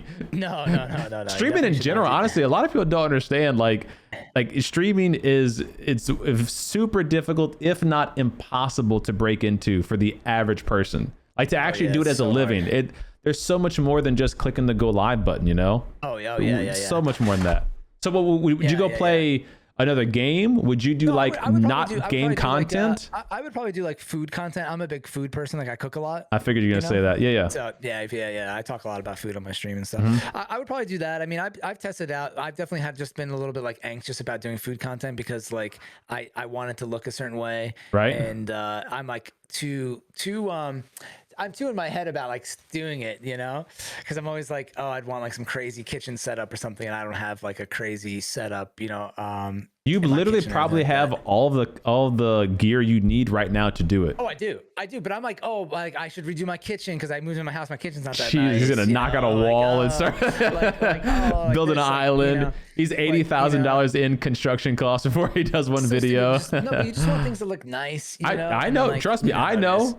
I'm in my head all the time with that shit. But at the end of the day, dude, I see videos blowing up on social media. The person's just like in their backyard, and like, it doesn't matter the quality. It does not matter the quality. I mean, I should have been doing that years ago, and I've been talking about it for years, but I just had been never too late, timid to do it. Never too late. In fact, it's probably better now because of your age. The people who would watch you are closer to your age. They're more interested in food than PUBG, bro. Like, let me tell you, it's like. If you did it when you were 23, there's probably a lot less people, 23-year-olds, who wanted to see you cook versus play PUBG. Yeah, my camera keeps changing the focus, but no, no, for sure, dude. But I'm also a little like, I feel a little weird about like I don't really know how to say. It's either simultaneously with PUBG also being in the situation. Like, I feel like I worked 7 years in like behind a desk for all the time, coming home gaming, then I'm gaming a lot. I feel a little burnt out, like behind the computer. I love editing, but like I also feel like the game of chasing, like, not that I ever wanted to be some kind of like influencer person, like I didn't get into it because I'm like, I want to be like famous influencer, you know? It's not really my thing. I just wanted to be able to like I love the community. I love doing weird things. I love having cool ideas and like sharing stuff with people, and I don't know. I like the fun aspect. Like, I like what Dr. Disrespect does, right? Like making it a show, and he has the locker room, and I like having fun, different segments of the stream that we do. And I like, bring a little bit of joy, like a little bit of entertainment, kind of like a radio show, but there's gaming in the background. Like, that's what I enjoy out of it. And to me, Like I deleted TikTok. I've never deleted an app in my life before. And I'm kind of, and with having my son and stuff too, like I'm kind of a little anti, like sometimes I'm hesitant about like posting him online, you know, and like I'm a little beat up of just getting so many negative comments and like seeing so many troll comments, even not at me, dude. Sometimes at other people, like I'll see troll comments on other people's page. I'm like, that's why I don't even post that kind of stuff. Yeah. You know, and like sometimes I just get like, am I getting to the point where I don't even know if I want to like put myself out there? Because if you put yourself out there with the food video, some guy's gonna be like, dude, you had fucking sauce on your face, looks like jizz, and I'm like, I gotta deal with this guy. You know, like I don't get too sucked into the comments or anything like that. I've got a pretty thick, like I have a pretty thick shell now from reading YouTube comments, because I've been doing YouTube since I was 15 years old for fun, like stupid videos. I've deleted 10 channels. Like I've been doing YouTube forever, you know, silly videos, stupid stuff. Yeah. Like I have no problem reading annoying comments, you know? That doesn't bother me, but the kind of like putting yourself out there on the internet, like I just don't know how much more I want to do it. Cause I love it, but then I'm also a little jaded. I understand. But I love it, dude. I love editing. I don't know if you do. You love editing? I love editing videos, man. I do. Like that's my least favorite part. Like I like building a story to tell, but like sitting in front of Adobe Premiere for an hour and a half to edit a 20-minute video. That. I do like that. No, because I don't like the editing of like, it's very tedious, like fading in and out. But I love the story of like you edited, like you kind of built the story, but then you're like, okay, I actually want to move this part here, and this part might work better here, right? And like the flow of the story of like a video. Unless, you know, when you're doing like a gameplay video, obviously you're not doing that, but like I do love like kind of that. So you like directing more than editing. Like if you could direct an editor, if you say like, hey, go and make these changes, that's what you would like to do. You don't like the tedious task of like copy pasta. I don't mind that. I don't mind that stuff. I'm just not saying I'm not like the best at it. I don't use Adobe Premiere. I use like Sony Movie Studio, and like I don't have like the best like stuff, but I don't mind that. I don't mind that. Like I actually like working on that stuff. I don't mind the tedious stuff, but you're right. That's interesting. That's I don't mind it. You don't, I guess. I mean, like I don't mind it, but if I had the rathers, if I could afford an editor that I could email, hey, make these changes to this video here, and here, I'll mark it up with a pin on the storyboard and go make that. Like I would 100% rather that. That way I can focus on other part of the content, you know? Yeah, well, I know if I paid someone, I'm not the best video editor. That's something I messed up too. Is this whole time I should have probably taken like courses to improve my editing. I kind of just always dude. About like everything. We all do it. We all do it. You know what I mean? Yeah. We all get into that rhythm. It's like if you could just learn one new feature a week by the end of like 6 months from now, you'd be a pro. You also know how it is though, dude. Like you're trying to balance like, okay, I want to like a lot of my days would be like wake up, take care of my son, daycare. I get home, I record a video, I edit it, try to get a thumbnail out at the same time. Maybe I already made it, putting it on YouTube. Then I'm trying to stream for 4 hours. Then I'm like doing this. Then you're doing this. Like you're just trying to do 1,000 things. So like you're not, in an ideal world, you're like, let me learn for 2 hours. But in that environment, you're like, I'm just trying to do 9 things today, and remember to floss my teeth before I go to bed. You know what I mean? Like, man, I'm just out here trying to be, you know. I totally understand, man. I've been doing a little challenge to myself. I've said this. I think I've said it on stream, but it was mainly like a challenge to myself. I didn't tell anyone for the first like 2 or 3 weeks. I've been doing 1 video a day on YouTube, and my goal is to do it for a month. For you, man. And I'm like 3 days away from a month's. So like when we get done this podcast, I go edit a video. And so what I was telling you about earlier is I'm trying to like prioritize my time better so that I can like not waste 3 hours on something that only should take me an hour to do. Well, you say good for you, but is it paying off? I don't know. I'm gonna look at the analytics when it's done and see. Your YouTube channel is like doing great, man. I think it is working. Maybe I'll share some analytics with. After we do this, I'll send you analytics, and you might be surprised what you see. Okay, because I was gonna say, dude, I keep seeing you pop up in a lot of my recommended feed, and I'm just like, I love your thumbnails, love what you're doing. I messaged you the other day saying love the thumbnails. I appreciate it. Thank you. Great. Like I've just, you know, it's awesome to see. So I'm really happy for you, man. It seems like it's great. But I do know that sometimes when you make an off topic, I don't know. I'm not saying it's about you. I'm just saying you as in everybody. Like as soon as you go to like try to do something fun or like gameplay video, I don't know how they are for you, but like they're those terrible. videos sometimes struggle. Right? There's no secret that a gameplay video, even if it's very well edited, is not going to do anywhere near as good as, you know, a new skin video, a new leak, a discussion video. Titles, you know, you have like you're like some evil genius with your clickbait titles. So you got it going on. I really do try my best not to have clickbait. I genuinely do. But you do it in like a smart way. You know, it's like very enticing. I'm like, dude, I just made the same video and I want to click on CDome. So I watch all of your shit too. I literally watch all of your freaking videos, and we do the same shit. Yeah, but I struggle with the title stuff. Do you like Photoshop? I use Photoshop. Yeah. Yeah, but do you like it? Do you like that process? No, I just no. I wouldn't. I want to pay someone to do all that for me. Like I don't mind it. I freaking love Photoshop. I don't want to be. I don't want to be tied down to doing all that tedious shit. Don't you find it kind of relaxing? Like you're like, like where am I gonna go? I mean, sometimes it's a pain in the ass when you don't want to do the video, when you don't have time, and you're like, I mean, the thumbnail, because you know that a lot rides on it. A lot, like, yeah. Pain in the ass, like most of it probably rides on it. Really. I mean, like I'm telling you, I've been doing a video a day, and so I've timed it. It takes me approximately an hour to an hour and a half to edit a video, like a gameplay video that's like 30 minutes long, down to something that's like 12 minutes long. Put like a funny clip in the beginning, edit it all in, render it, upload it, tags, titles, thumbnails. That's good. You know, but that's time consuming, you know, like the thumbnail and full upload it. You do it in a full hour and a half, start to finish. But that's if it's already a recorded gameplay. Like, so like what I've been trying to do is while I'm streaming, that's not a storyboarded video. No.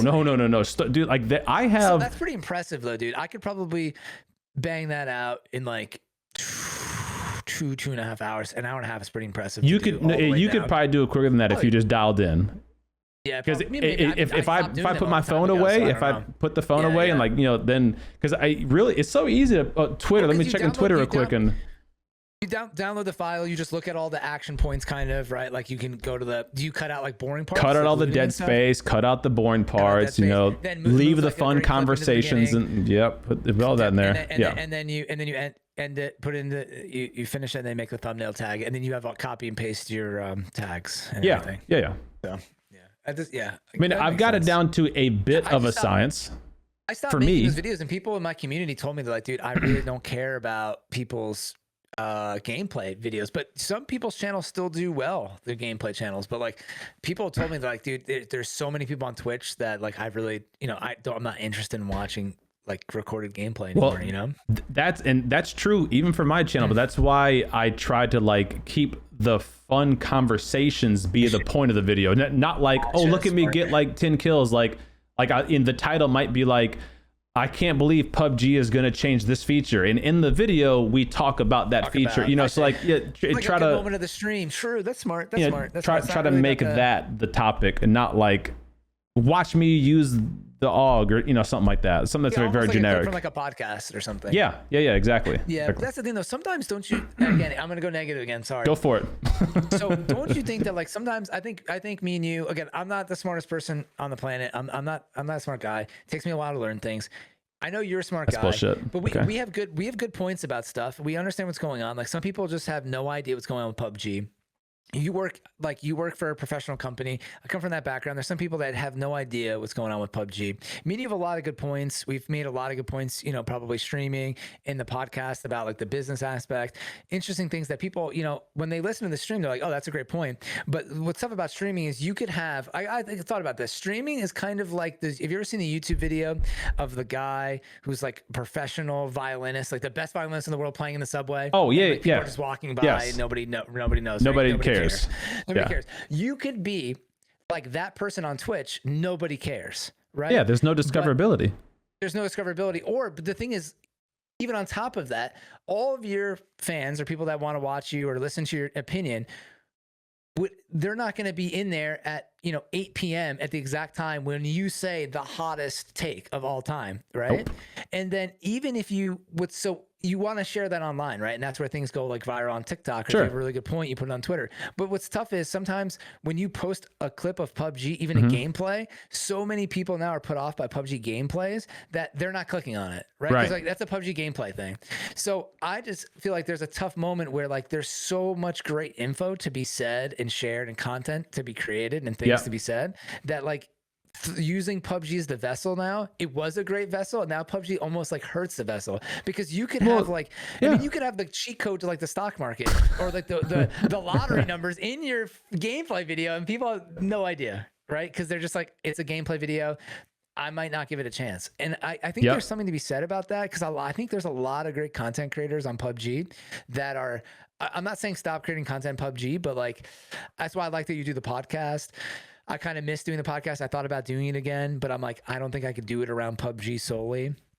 I like talking to people about, you know, other things. Yeah. But I think that's why the podcast is a good venue or a good, that's not the right word, but a good avenue for the content to come out. Yeah, no, and like the tags and the timestamps make a world of it. That's one of the beautiful things about a YouTube video is that you could only want to hear 1 minute's worth of content in someone's YouTube video, and if they were smart about it and they put timestamps, you could click and go, I'm watching this one specific thing, and then I'm out, and like I got what I wanted from that content creator. Cool, thumbs up, whatever, I'm gone.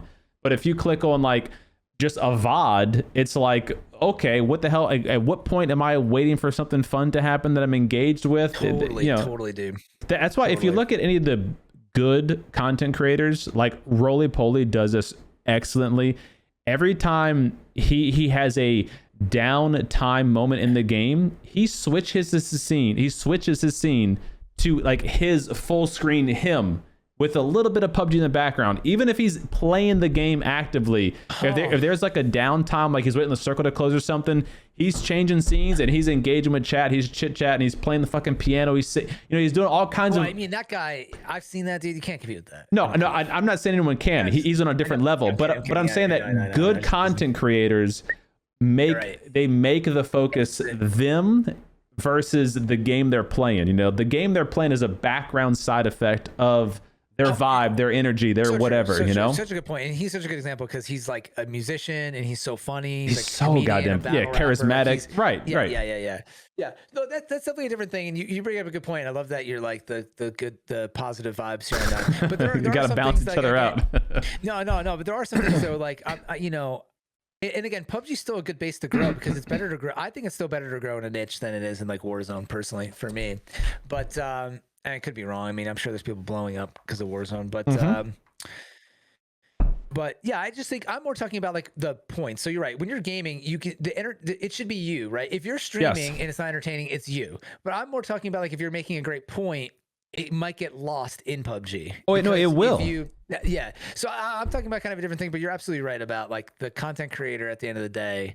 If it's not entertaining, it's not because of PUBG. It's because, you know, you should be like, you know, I come into PUBG, I stream usually with a bunch of topics to talk about. I even have like a news ticker. Like we usually That's a great idea. Yeah. I have like a news ticker of topics of the day or topics of the week that like we're going to talk about. And like, I always make sure there's something, you know, to talk about. Yeah. Basically. Something other than like, oh, let me jump into a queue and go play PUBG.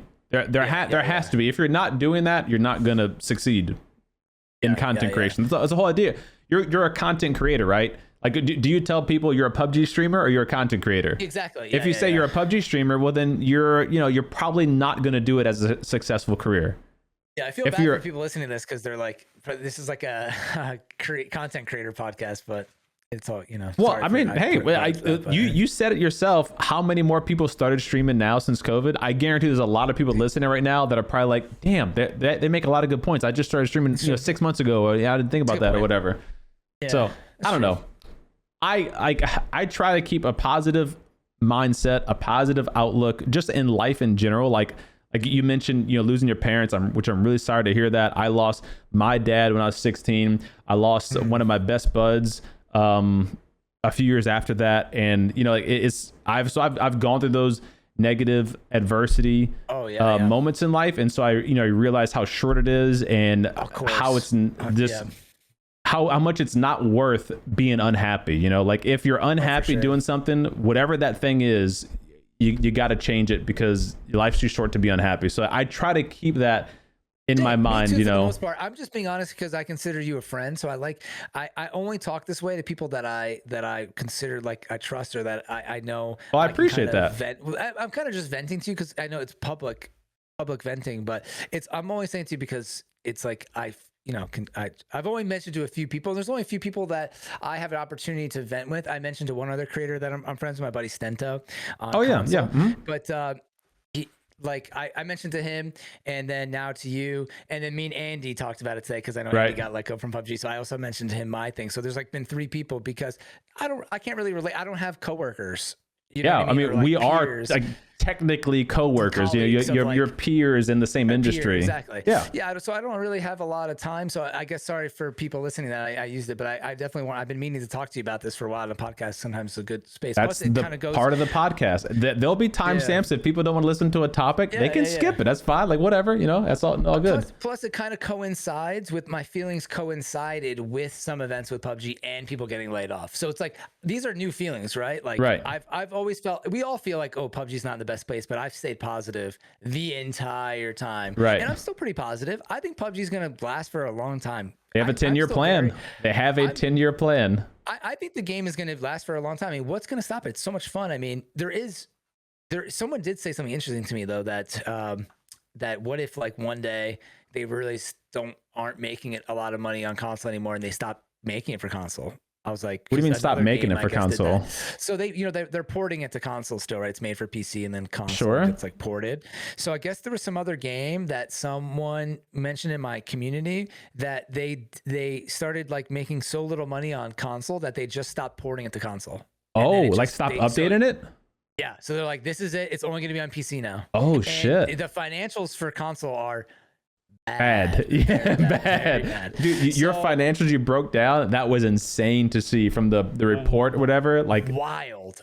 Dude, Asia was like 86%. Protocol. They're only up. Oh, it's only changed because of Callisto Protocol. Because before Asia was 96%. So like, you're like, dog. It's tough, man. It's tough. Just if people haven't seen that data, this is the craziest data point. Just think about this. Just wrap your head around this. Last year in 2022 or 2021, one of the 2 years, PUBG combines North America, South America, and EU, and all of those combined for console and PC didn't even pass Korea by itself. So we're talking all of the Americas, all of Europe didn't even pass the little peninsula of South Korea in terms of business. It's insane the lack of scale in the Western side of the world for PUBG. Dude. It's just crazy because there's a lot of people that play in South America. So you're telling me that all of the Americas, and I always thought that it always seemed like PUBG was more popular in Europe than it was in America. I don't know why. I don't know if that's true. Totally. Actually, it probably is. I feel like at least it seemed that way. America's is a war zone. That's like everyone in North America plays Warzone. Fortnite, like Warzone. But like a lot of people, like when I first started streaming, most people from the UK, and I always thought that was weird, or like from other Eastern European countries or Western European countries and stuff like that. So I just thought that was kind of interesting that, because I think the military stuff, totally anecdotal, totally making this up, is more kind of popular there. When in America, I talked to a lot of my friends who are gamers, and they're just like not into the military stuff anymore. They want something more like wacky and out there. They want like Apex, League of Legends, like all of my friends, dude. I have so many friends that are gamers I grew up with. No one plays League of Legends. I mean, PUBG. They all play League of Legends. Everyone plays League of Legends. I used to play. I mean, I don't know if you I've never played League, but I play Smite. This is all League of Legends stuff behind me. Wow. But that's my second. That League of Legends is the best game ever made, though. Stop. Stop. So have you ever played Smite? No, but I've seen it. Yeah, Smite's better than League of Legends. Basically. League of Legends basically wrote the book on like esports. They like turned esports into like the amazing thing it is today. Yeah. PUBG they tried to take the ranking system from League, but they couldn't because there's not enough people doing it. A lot of the stuff comes from League originally. Why did they get rid of the global leaderboard? PUBG. I never cared about that because it was just who played the most. Who gives a fuck about it? Why do people care about that? Because it was a global leaderboard, number one, and then they broke it down to the regional leaderboard, and then it showed you where you were in rankings against your friends, your buddies. most importantly, you could quickly snapshot and see if you're like top 10% in North America or top 1%, and then it showed you where your buddies were close to you. That's a cool stat. That. You're right. That's a cool stat. That was kind of fun. Yeah. Do people need incentive to play more? In today's meta, yeah, I think so. I think people want how many progressive skins kills you have. Dude, the progressive. How many skins? Progressive. How high level? I can't believe we haven't talked about progressive skins yet. First of all, but it doesn't anything need to be said. Progressive skins are gambling in the game, all that kind of stuff. We talked about features in PUBG, and I agree with you. I think a proper revive system is the number one feature, but a number two feature for me would be a progression reward system. And I don't mean just like give me a little 57 award for getting 10 kills in a game or something, like something that like I can visually see improve as I play the game. So like a progressive gun that changes based on how often or how well I do with that gun, how many kills I get with that gun, how many chicken dinners I get with that gun, stuff like that.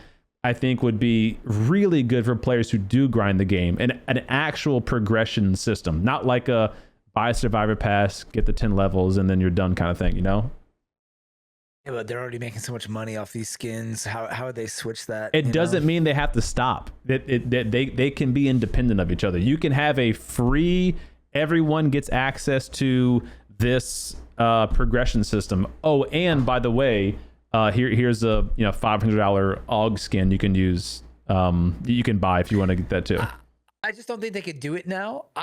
Because of the progressive skins, maybe if it was like a wrist wrap or something in the game or something like that, like something that nobody wanted. I think they should have done that a while ago with stuff. I mean, they're bringing in the prestige system now. I'm saying prestige, but it's not prestige, but it is. Yeah. It is, right? You for people that don't know, once you get to 500, if you're not already there, you can reset back to 1. But are people going to care about that? They did though. Yeah, on console, people have been. I mean, Blitz, are people gonna care about that? That's like circa Call of Duty Modern Warfare. That should have been in the game years ago. Easy peasy. But it's nothing like it's good that they're adding it. That's good. But like at the end of the day, is no one's coming back for that. Like that's not like gonna shake things up. If you care on console, there was a while like a year or two ago where people still really cared about like the level of person that killed them. Like if they were 200 or 300, right? Like, this guy killed me. He's a level 100. I'm like, who gives a fuck? I haven't looked at that in forever. If it's like sub 100, a lot of times it's questionable.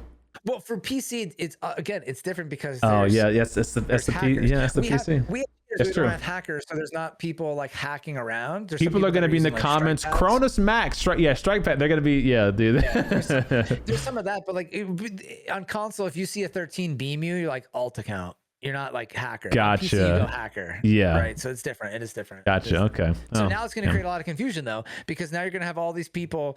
See, they shouldn't have it where it goes backwards. It should just be a little star, like an asterisk. Yeah, something 500 star. Yeah. People are going to be like, "Who's this wacky Jackie 13? 13. Level 13? He just beamed me. Reported." So like it's going to be. Yeah.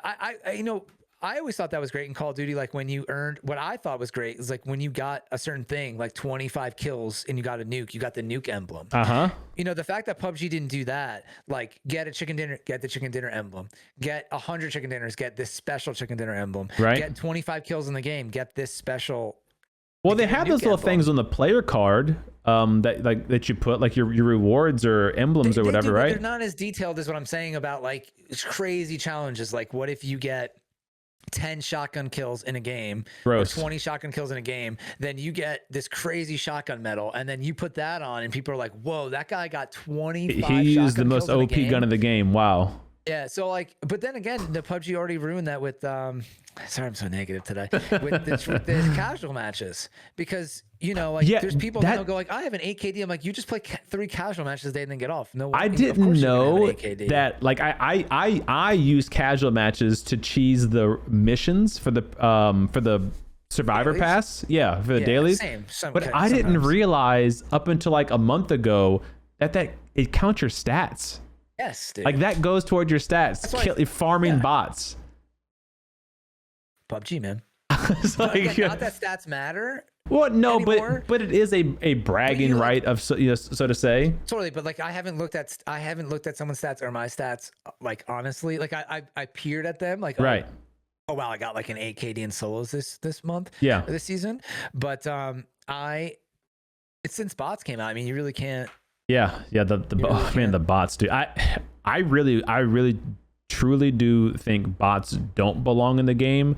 What I do think PUBG should and could do that would be a good implementation of AI is just how they did on Haven. Haven was supposed to be a test bed. Matter of fact, all these small maps were supposed to be test beds. We're all tests, yeah. The Haven AI faction compounds, where it was like, you're not going to run into a bot in the game. They're not going to ruin your rotation. They're not going to give away your position. But if you want to go to these specific locations, you can interact with the bots and maybe get good loot and that kind of stuff. I thought that's what they should have done for every map, instead of having bots roaming around the map, like not playing like any real player plays. And in my experience, they either A, are just freebie kills, or B, worse, late game, they give away your position. Your spot. That's the worst. Like they give away your rotation. You're trying to make a tactical approach to the phase 4 or phase 5, and there's a bot shooting you in the back and like just behind the tree. Like just like that kind of stuff ruins the experience for me. Totally. There should have been a thing like where bots can't even, like, because I've seen something really late and I'm like, how did this bot get in? How is it alive? Yeah. How is it alive? And I almost wish there was like a way where they like died out. Just like deactivate them after phase 3 or something. Drive. Yeah. Yeah. Well, they should just die to blue by like phase 7 or something like that. I don't know. Maybe not, but their eyes should turn red and their head should explode like a little robot. Yeah, that'd be pretty cool. PUBG would crash. But the bots are tough, man, because when I go on PC, the bots are a saving grace for me and what's crazy is I went to test, I played a game just to see I was actually playing a little bit on PC. I was having fun with the AUG. And the only reason why I was having fun is because I was playing all bots. And I actually got into a match with 2 guys from England. And I was talking to them and they were like, dude, the game is so hard for us now that we just play the 3 casual modes and then get off. That's what they do. I understand. So like, I get it. I mean, it's freaking hard on PC and even on console nowadays. I've been more relaxed because of my attitude lately, just like having fun talking to chat. And I have not had a successful like last month on the game. Like still playing okay here and there, but like it's very difficult to play now. Like people are very, very. It's on PC or console? Console. I saw you drive around Bikini with like a PP buys and like get 20 kills. Well, I mean, that happens still, but like it's not on average. It's like, sometimes you get into a lobby and it's easy and I'm drive by and get 20 kills, but like, again, maybe my expectations are a little higher because I play so much, but there are like, there's just a lot of good players, a lot of sweaty players, but PUBG, part of the charm about PUBG, and I've always felt this way, is that it was a game that the new player could kill you. Like it wasn't like yeah, like a Warzone 1, and not Warzone 2. Warzone 1 was a game where there was a skill gap. And if you were the better player, like you're not going to get killed by the not as good player. A little bit, right? It does, but it rewards people who grind the game and get really good at it. And Warzone 2, the aim assist is like so strong, the meta's terrible that anyone can kill anyone, and there's never like a reward for killing a better player, because like everyone knows that everyone can do it. You just hold left trigger and right trigger. PUBG was like, man, if you killed a really good player, like you knew you had to work for it, or hit a really good sniper shot, or like have a really good grenade. Yeah, and it's rewarding, and like you lose that with the bot interaction. You lose that like when it kind of waters it down. That's true. No, that's so true. That's so true. It is crazy that in PUBG, you could be your first time playing the game and you could randomly snipe me, you, any person out of the car, right? But like recently, right? Recently, I uploaded a video like a week ago. This was this guy's first game on. Headshot me, sniper shot like 180 meters. And in the moment, I was like, no way this guy hit this shot. I watched the death cam, the replay. I'm like, this dude hit a banger, and he was a brand new player. I was like, for him, that's got to be like the coolest experience. Like, I just freaking got this level 500, whatever. Yeah, but you don't get that if it's again watered down with bots and all that shit. One thing I want to ask you too, if you still got time, is talking about tactical gear. What are your thoughts on PUBG's implementation of tactical gear, and how do you see where it fits into the game? Good question, man. I mean, the tactical gear, I always thought that PUBG should add something like that for players that aren't that great, like a way for a player to have a lot of gear, like the initial thing. Right. Like maybe a player be like a medic or something, right? Because that is a fun part of the game, I think. I think it's pretty cool in realistic shooters when someone's like an LMG medic, kind of like the Battlefield thing. But to a certain extent, you know, like obviously those could be different games. So PUBG added all those things in. I think, again, PUBG has like great ideas and the implementation's close, but then it's not right. And then now it's just there, you know, so that's unfortunate. The EMT bag on console is OP, but I don't use it, but it's OP. It's like you're a sweat if you're using it, kind of. Right. Especially in solos. I think it's more OP for the solo aspect, right? Is it similar? Do you share a similar sentiment or no? Yeah, well, I think on console it is more so because you can really run around with like an AR and a 6X on console and be fine. Like on PC, you kind of need to have like sniper AR or something like that. Like you could do a shotgun EMT and meme it. Like you could meme it, but you're punished way quicker on PC than on console. Sure. That makes sense. On console, because people aren't as accurate, you can get away with like an M4 6 times. Right. And then, or a canted, and then like an EMT bag. And then if someone, you know, gets you down to one shot, you first aid back to full health in however many seconds, 3-4 seconds, whatever it is. So that's a little cheap sometimes. Especially like you said, the whole balance of the game is like, you're supposed to go back to 75% health once you've bested somebody down to like low health. Right. It's like almost like in Halo, like, okay, we got their shields off, now let's push. Like, You shouldn't go back to 100 right away. You know, so that's a little off. The drone is like just use a gimmick to get the key cards. Like no one's using a drone really, unless you're memeing or having fun to like see people, right? Right. The scope got nerfed into oblivion. Yeah. And then the tactical bag is really hard to use on console because we don't have a mouse to click to get in and out. Yeah, get in and out of it. So to use that item on console like is a disaster. So yeah, to me, it's just a bummer because I don't mind that stuff totally being in the game, but to a certain extent, like I didn't want to see drones, but it came. It didn't kill me. Like it's not the end of the world.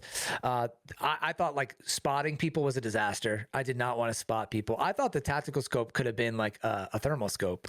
That's kind of what it should be. Yeah, I think. Yeah, it should be like you could like go in and fix that stuff, right? Like what if it was like a really good rangefinder, really good thermal scope, like perfect thermal scope, and you could switch, right? Like flick it to a button, flick the thermal, and it was perfect, not pixelated, right? And then but you can't shoot. Right. So you're like giving people perfect vision of like, this is thermal. I don't know. Maybe it'd still be too overpowered, but then you could nerf it back. I think the tac gear could just be a bigger backpack. That it's a bigger backpack that takes up your other spot. That's what I was thinking. Like a bigger backpack that takes up your weapon spot. Is that what you mean? Weapon spot. Okay. Yeah.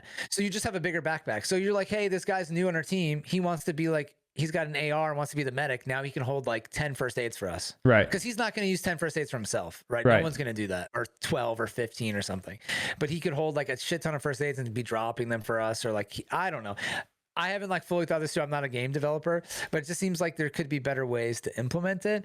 But yeah, it doesn't kill me. I just wish that they would either touch it or take it out, because it's obviously not like great. And then it's annoying when you're playing solos and you see like 9 tac bags and you're like, this has no purpose really, right? Is that kind of how you feel? Yeah, no, 100%. So like I share the same sentiment of I don't mind that it's in fact, I kind of appreciate that it's in, because I look at it in the lens of like the reason why it was added was not so that I can pick up an EMT gear and like, you know, absolutely dominate with insta heals and like an SKS and a pistol or something like that. It's not like why it was added.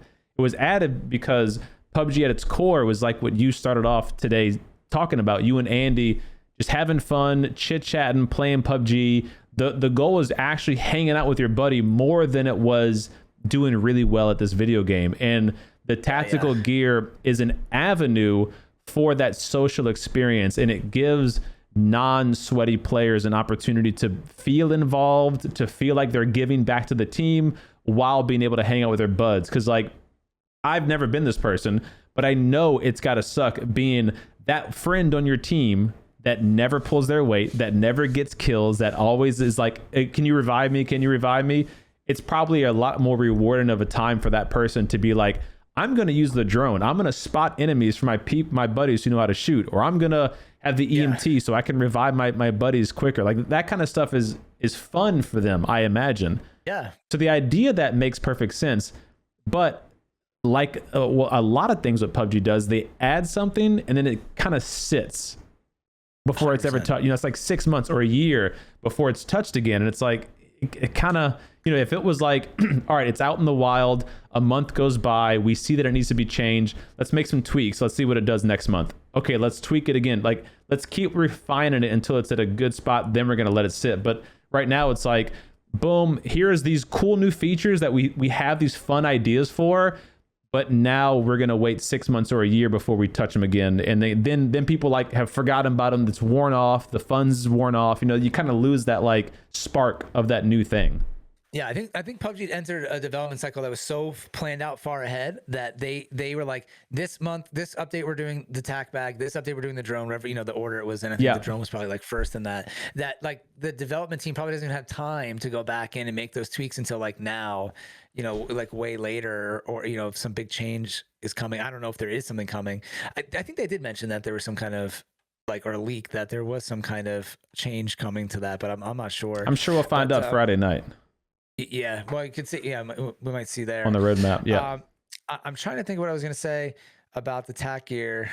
Like what to me, which is insane, is like, how do you put in the EMT bag and then not? PUBG has a bad incentive problem, man. Life, economics, all about incentives, dude. Finance, business, let's go.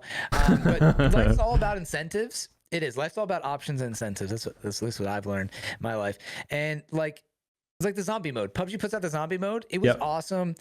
Last year for the partners, we got G-Coin if you're the first 10 people to yeah, a lot of G-Coin too.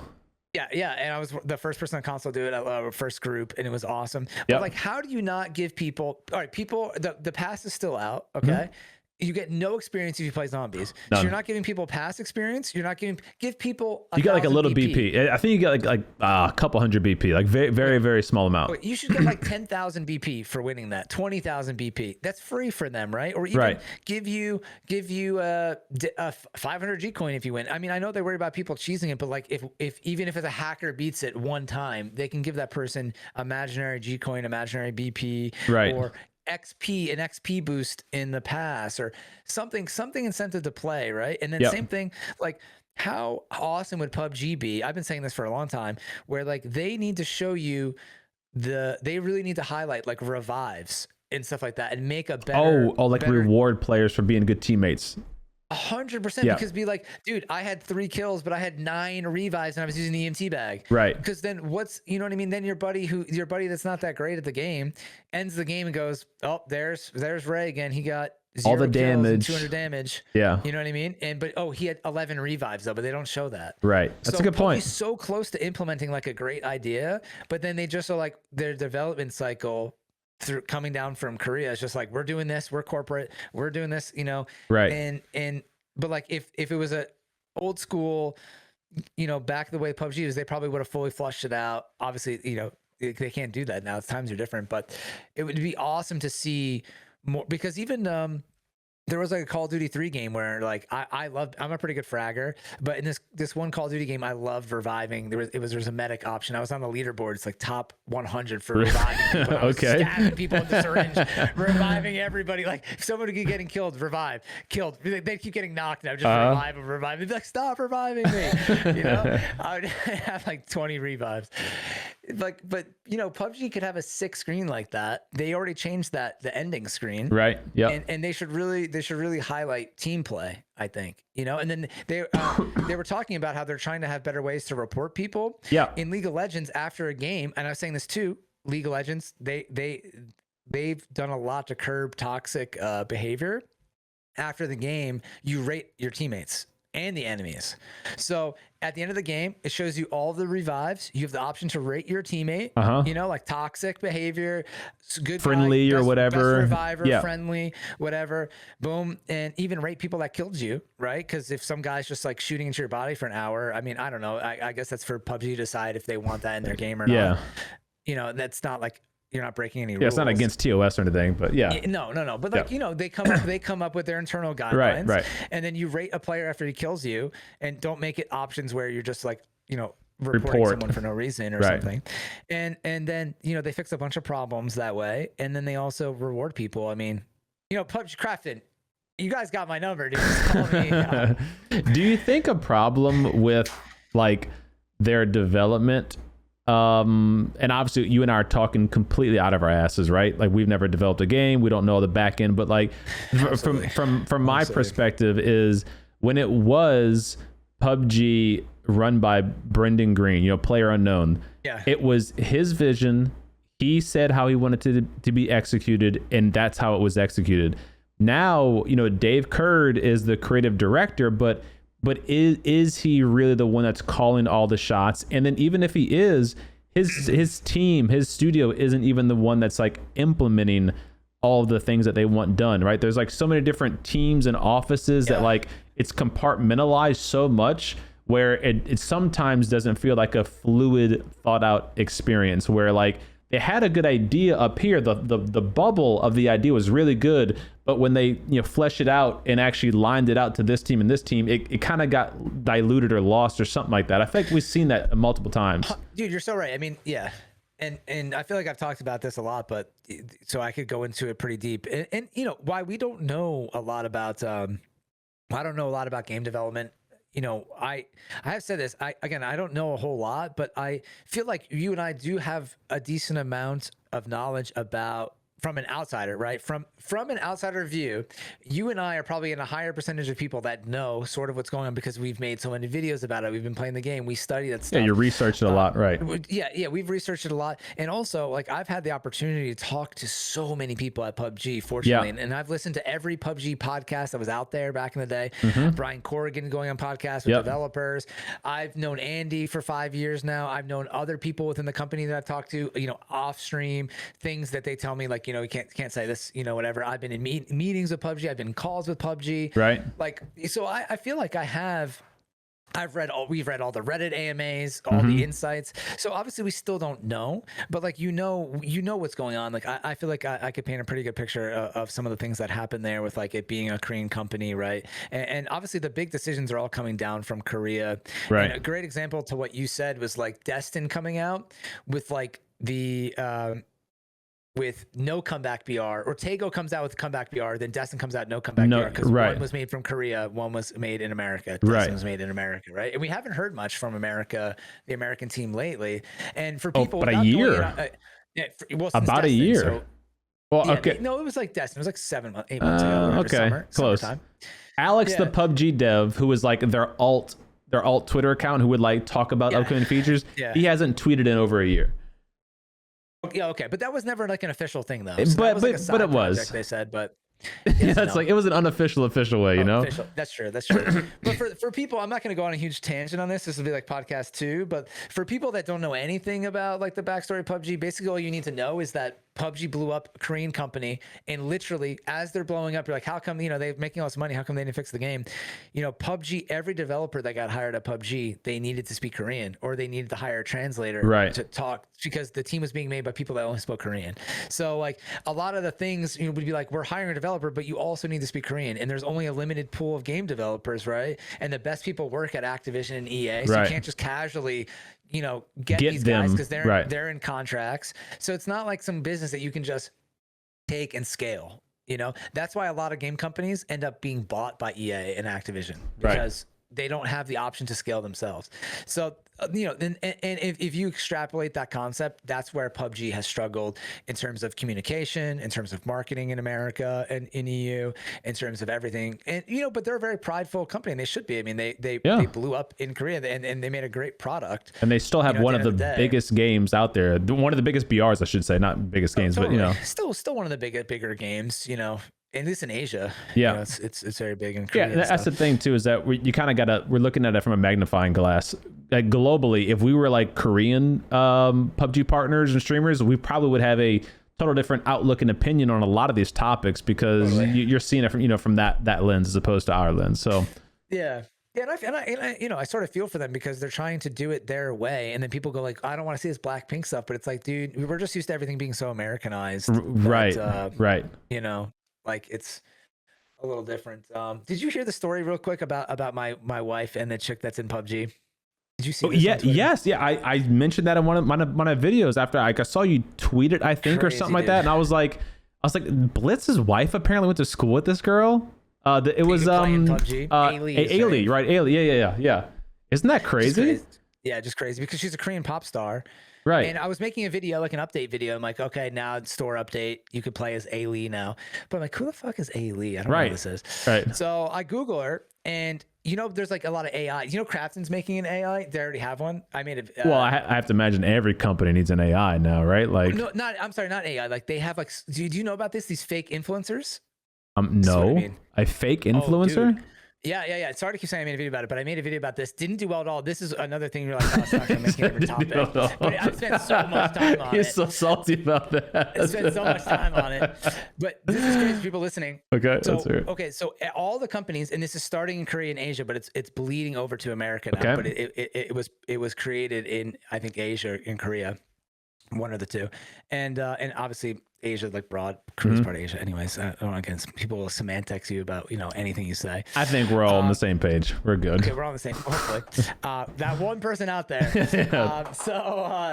A thing that they're doing, Krafton did it because I was going through the financial documents, and PUBG says something about there's a chick that's at the end of the financial document. She's holding like a gun. And it's like an animated girl. And I'm like, what is this girl? Is this a new game coming out? Whatever. Did a lot of research. Turns out they made a social media influencer. I forget her name. And it's completely made up. And then I start Googling it. And in Korea, there's people that are the biggest influencers, and they're digitally created. So they make songs, they're pop stars, they're in commercials, they do fashion shows, and they're not real. So like a company owns it. Are they like VTubers? Is what the virtual reality tube, like where that's like an avatar, but it's a real person talking and doing the things, but it's an avatar. No, this is AI. All AI, dude. Whoa. Dude, bro, it's crazy. I don't know if I have them on my because when I made the video, I do all their names off the top of my head, Wow, how weird is that? Yeah, so it's like a thing that. So when I saw Ailey, I'm like, her face was so smoothed out in this picture. So I was like, hold on, you thought it was generated? AI. I'm like, because dude, some of them you can't tell. Like you look. It's getting really close, dude. The technology is getting close. Yeah, like, I'm on my phone right now, so I apologize. But like, I was trying to find this chick, but oh, here it is. Her name's Anna, dude. I don't know if you have your phone. You don't have to look it up, but her name is the official Anna on Instagram. Right now, she has 16,000 followers. But this is Krafton's version, so she's the official Anna. And like I said, there's other companies that have like ones that have 2 million followers. Whoa! And she has her own music and stuff like that. She doesn't look that realistic, but you can tell. That look very realistic where it's hard to tell. Wow. So I made a video about this when it blew up, when she only had like 300 followers on Instagram. So the video is actually getting more views now as she becomes more popular. So it's really creepy though, dude. So this is going to be the new thing though, where like so what happens is why this is beneficial is because if she blows up, she can tweet like playing PUBG 2. You know what I mean? Right. Playing Callisto Protocol, and she already has 3 million followers, and they control the message. Right. And they don't have to worry about her saying something racist unless someone's drunk and is mad at their company and and is like got the Twitter profile. Yeah. So it's Dang, that's interesting. They can promote their own thing and not have to worry about CDome or Blitz5 or Wacky Jackie or Danu. So it's actually really crazy when you think about it. So anyway, so I was making sure that Ailey wasn't digital. Fake, yeah. Go to her Wikipedia page, and she's from America. I'm like, that's weird. K-pop star from America. Korean, She lived in New Jersey, and then I see her high school. I'm like, that's where my wife went to high school. Then I see her age. I'm like, hold on, she's 1990, like me and CDome. Right. Google. My wife's not home, so I quickly Google the high school graduation class of whatever year. I see her picture and my wife's picture in the same grade. I'm like, get the fuck out. I called my wife. I'm like, did you graduate with Amy Lee? And she's like, yeah, I did. I'm like, do you know that she's a famous pop star in Korea? Right. Did she know? No. Wow. No, she's like, I have no idea. So my wife texts all of her like girlfriends, from high school, and like only one of them knew about it. And just crazy. And yeah, small world, huh? Now you could play as her in PUBG. Just a random story, but but it's super random. Like, what are the odds of you becoming like a PUBG partner? Like the timeline that it took from like your wife meeting you from high school to you then like quitting your job, doing all this stuff, becoming a PUBG partner, and now this chick who your wife went to high school with. Like, dude, that is crazy, man. So weird. Yeah, so odd. It's crazy how things work out like that. Yeah, again, am I bad? I forgot how we got into that, but it's a good story for people listening. Good. I mean, it's an interesting one, and now you know about digital influencers, and I think honestly, like Jimmy Kimmel or somebody like interviewed one of them somehow, or I don't know what it was, but it's like you'll be seeing more of it. It's crazy. I believe it. It makes sense because people don't need a real person to get attached to. Like there's people that like get attached to AI essentially, like virtual AI, but like even just texting, you know, like you could theorize a relationship with a computer algorithm just texting you back, and now you add a face to it, and now the face looks real, and then now it's an attractive face that looks real. Like, I know, but it's disturbing a little bit. It's very disturbing because imagine we have young kids. Imagine when they're 30. Imagine how good the technology will be, how uncanny it's going to be. Oh, yeah, man. Even now, dude, when I see a YouTube short, there's been so many people faking Joe Rogan's voice, like doing fake Joe Rogan clips. Dude, those have been wild. Crazy. There was one the other day though where like my service was lagging a little bit. So Joe Rogan, like when he was talking, was kind of going slow, and I'm like, this is fake. Yeah. I'm like, oh, this is not fake. It's actually just your service. Because the only thing you really tell is like the voice is a little off, like they don't have the inflections and all that sometimes. Yeah, it's not as like smooth. Yeah. But then I question, I'm like, dude, I'm pretty good. I edit videos, like I'm pretty quick at this stuff, you know. So Mike, now magnify that by like people that aren't good at that stuff, then magnify it by like our kids and how much better it's going to be. And a lot of it's done with not a lot of it, I think all of it's done with AI. That's the scary part, is that like this algorithm that's ever learning is only going to get better. And it has an infinite breadth of resource material, the internet. It can get anything at once from the internet. It's hard to fathom, it really is. It really is nuts. Imagining the universe is ever expanding, because that's kind of what it is. If you just get all the information, it's just like forever gonna be going out there. But even that won't save PUBG though. I'm kidding. But bringing back to PUBG stuff, you know, because all the games are going to be trying to do that, like NFT stuff. So I keep, you know, my camera keeps autofocusing off me, so you're fine. I want all the attention on me. I'm kidding. 100%. But do you like being on camera, CDome? I'm not even a big I don't like being on camera. I don't mind. Like, are you someone that's like a big camera person? No, I mean, I don't ever like take selfies. I don't ever FaceTime people. I don't mind. I don't vlog. Like, I don't do none of that kind of stuff, but I don't mind it. Yeah. It's okay. There's definitely days where I wish, man, I didn't have to be on camera, but you know, it's okay. Yeah. Same here. I'm not like, that's not why I'm into it. You know what I mean? I like streaming again because of the community gaming. It's fun collaborating. Yeah, that's the biggest part of it. Know, right? Yeah, that's the biggest part. I don't care about looking at my damn self on the computer screen. You know, like yeah. I hear that. And what do you think about, like, what other outlook do you have for PUBG? Because the game is going to be around for a long time. I really enjoy it. Like, what else are you looking for? You asked me a lot of the questions. Like, are you looking for, what do you think? Like, I firmly believe if people made it this far in the podcast, which hopefully you did, subscribe to CDome, that like PUBG could come back. I am still naively optimistic that at any point PUBG could come back. You don't think so? No. Because weird games like Rust and all this stuff come back. You don't think with like a few updates, like PUBG updates, if PUBG updated the game with like a better engine to put the game down for a week, you don't think it would come back? No. I think put the game down for like a week, because League of Legends did that. League of Legends, really quick, I'll just say, League of Legends one time just said like, the game's going down for a couple days. We're coming back with the new engine, new update.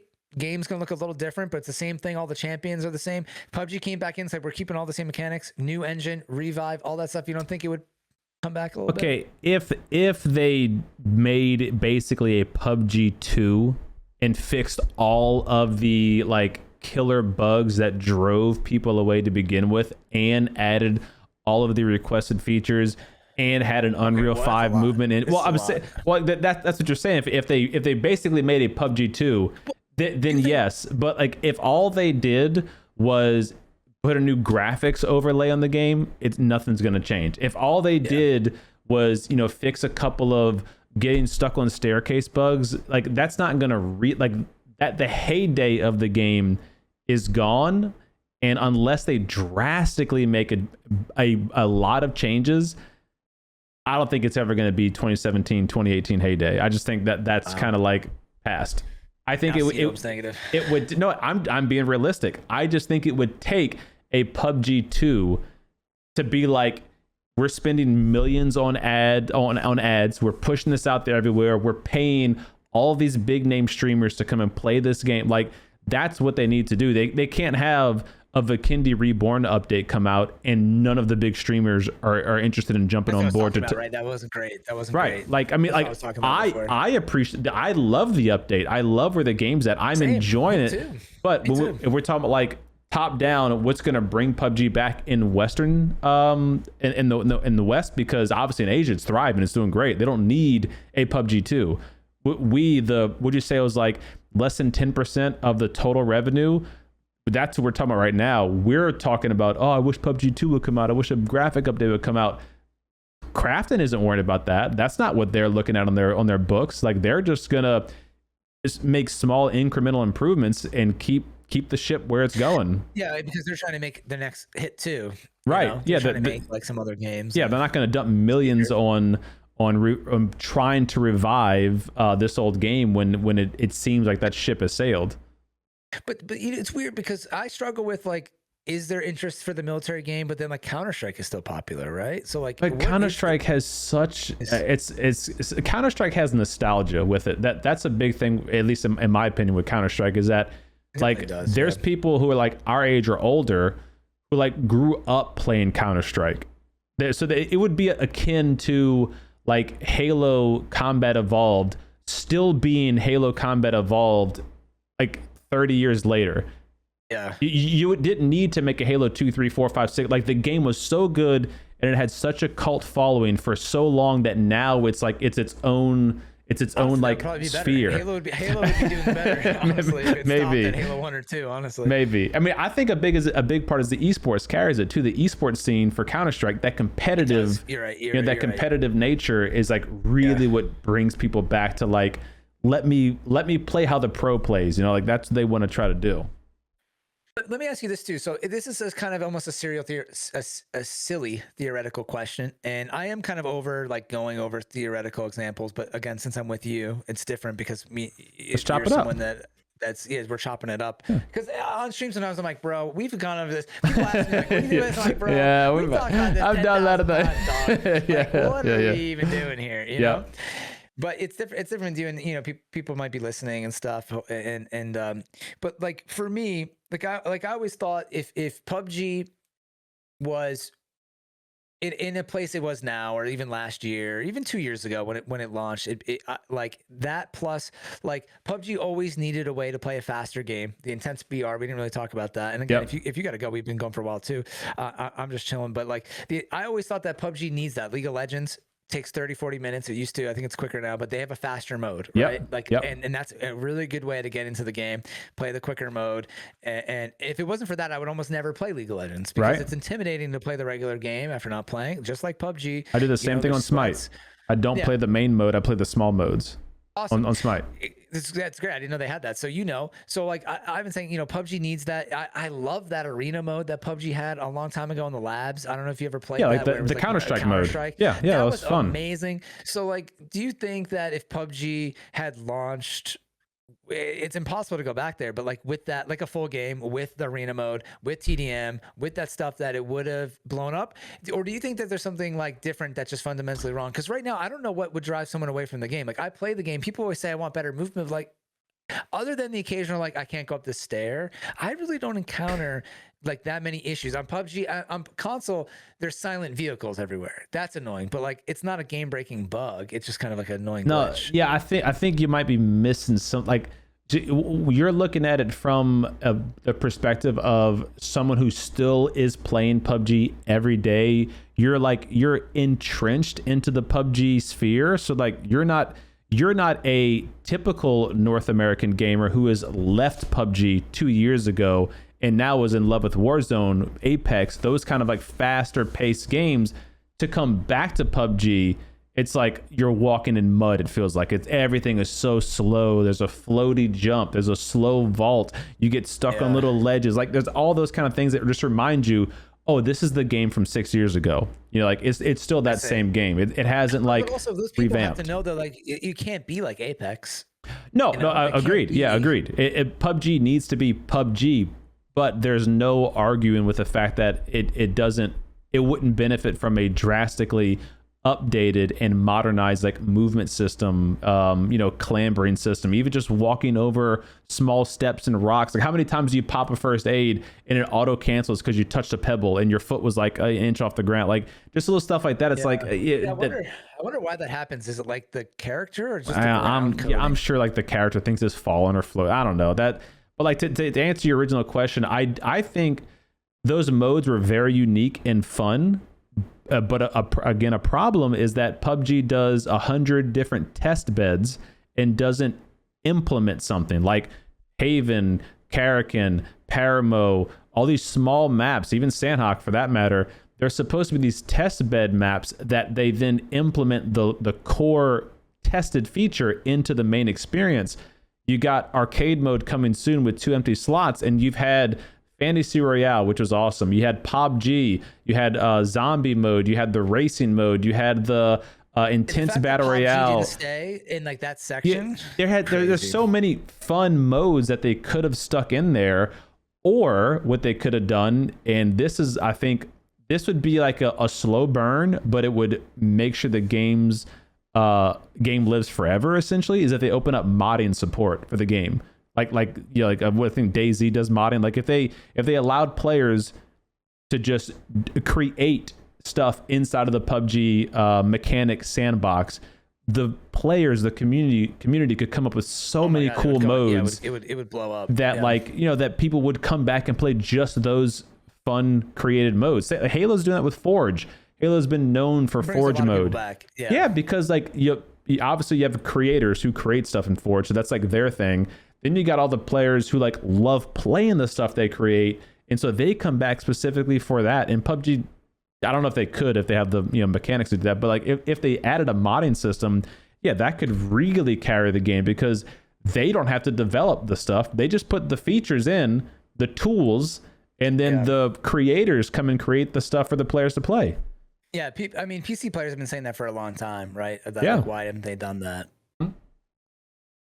That is kind of again, I don't know too much about that because I don't know the PC scene as well, but it's all about, in my opinion, all about giving players options and variety. And ultimately I don't think PUBG is going to do that. I think they're kind of stuck in their ways, and they have their goal, they have their game plan, and they're going to stick with that. And so I just hope that they make the right decisions to keep the game healthy for as long as possible.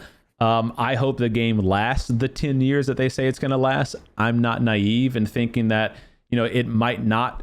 I'm not naive in thinking that it probably won't slowly continue to lose players, at least in North America, because the game is just getting stale and people want something fresh. Like they're looking for the next PUBG, like Rings of Battle, this upcoming BR that's being developed by Massabeard.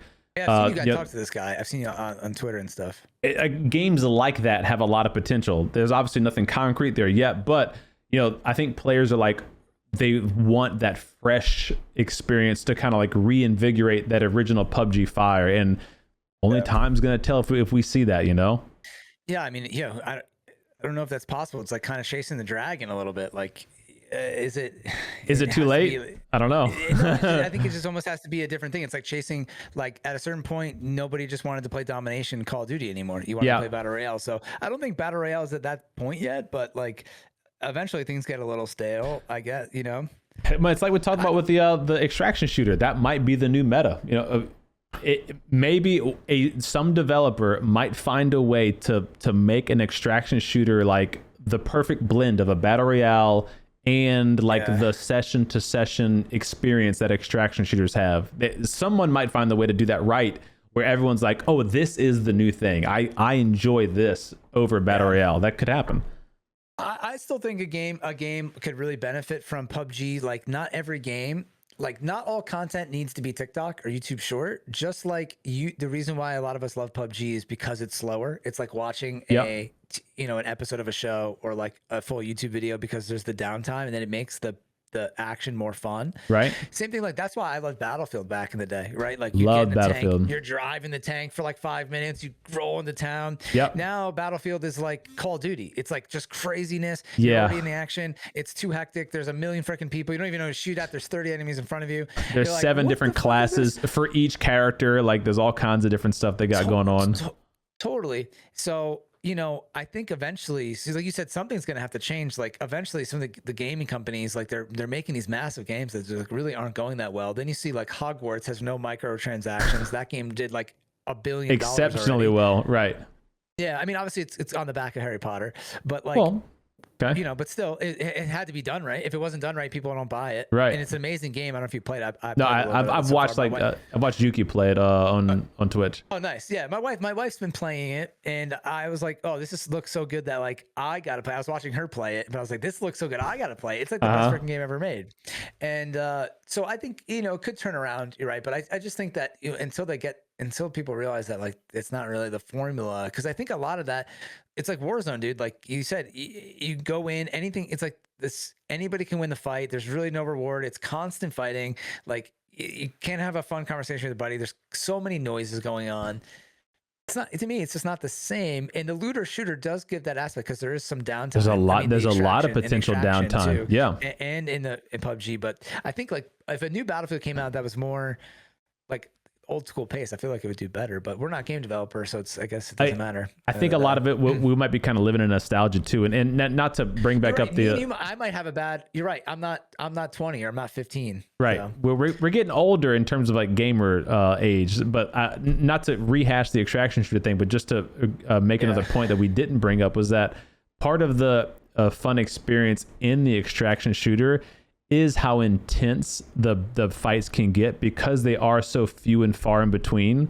Like you think in PUBG, you don't want to lose your stuff, right? So. Like if you think in PUBG it's intense, like playing in that kind of experience where like I hear a person in the next room over, they hear me, so we both know we're there, but like we're both just like so nervous about making the wrong move and losing all that, so like I felt that in that it kind of elevates it a little bit, so that there's a cool somebody, like you're in a house looting, you hear like a footstep, because in PUBG now you hear a footstep, you're like someone's on me, but you don't get like, right. Oh my god, someone's here. But when you first played PUBG, it had that, right? But right. Now it doesn't really, but in those games it does, because you're like, fuck, I didn't want to really run into anybody right now. Yeah, I'm not trying to lose my gear, Yeah, that is kind of the exciting part of it. But there is something that I don't love about it, because what's great about PUBG is there's nothing better to me of like you're cruising down Erangel, like you looted up, you're gonna bridge block, you're just waiting with your buddies, you're shooting the shit, you're like, car's coming, or something, like, or you're at a compound and you're out the window, and then you see someone's crashing the compound. Like those moments, the scale with the vehicles and all that stuff, it will forever be to me the best. It's like,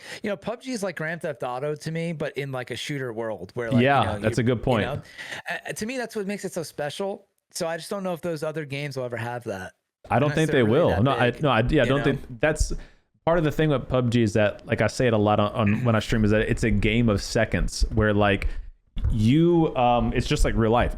By you being in a certain location for 5 more seconds than you planned on, you could have a totally different experience happen. Like someone could crash your compound, but if you had left like 10 seconds earlier, you missed that experience. You missed the car flipping into the house, and you missed the C4. Like all those kind of things, the potential for those things to happen, I think is part of those games as charms. And one thing I was going to ask you was, because you mentioned doing Harry Potter, being a streamer, being a content creator full time, do you ever feel like you can't play other games? Like I have a problem where before I streamed, I played games every night with the boys. Like we played either Smite or Call of Duty or Battlefield, whatever. But I also played a bunch of campaign and solo experience games because I love them. But now that I try to create content, part-time as a hobby, but also I'm trying to, grow the channel and all that stuff. I feel like the little time I do have to stream and play, I kind of like, not have to, but I should play PUBG, as opposed to like, oh man, I really want to go experience Harry Potter, or I really want to go experience Callisto Protocol, or whatever that new temporary thing is. that I know isn't going to be like an evergreen growth for my channel? Because, you know, right now I'm known as for PUBG. Do you ever have that problem? No, well, in the beginning, not really, because all I really wanted to play was PUBG, because I was just straight up addicted to it. And I've kind of been that way. I stopped doing a lot of campaigns, like in the Call of Duty world. Right. You know, I was just doing so much multiplayer that I went right to PUBG and just played a lot of that. Recently, I felt that a little bit more, but I really don't mind, because I have a more like seasoned attitude about like streaming, about that. You know, like I feel like ultimately, if you've been doing it long enough, you could play a game like that and then go back to PUBG or something, you know, and be fine.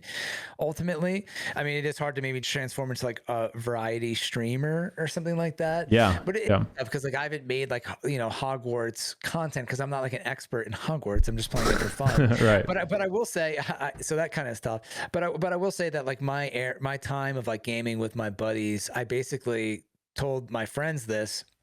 At some point, I actually got into like arguing with some of them. I'm like, dude, like I am transitioning into like, I want to try to, I'm attempting to make this like something I could do full time. Right. So I'm going to be streaming during the day. You guys are at work.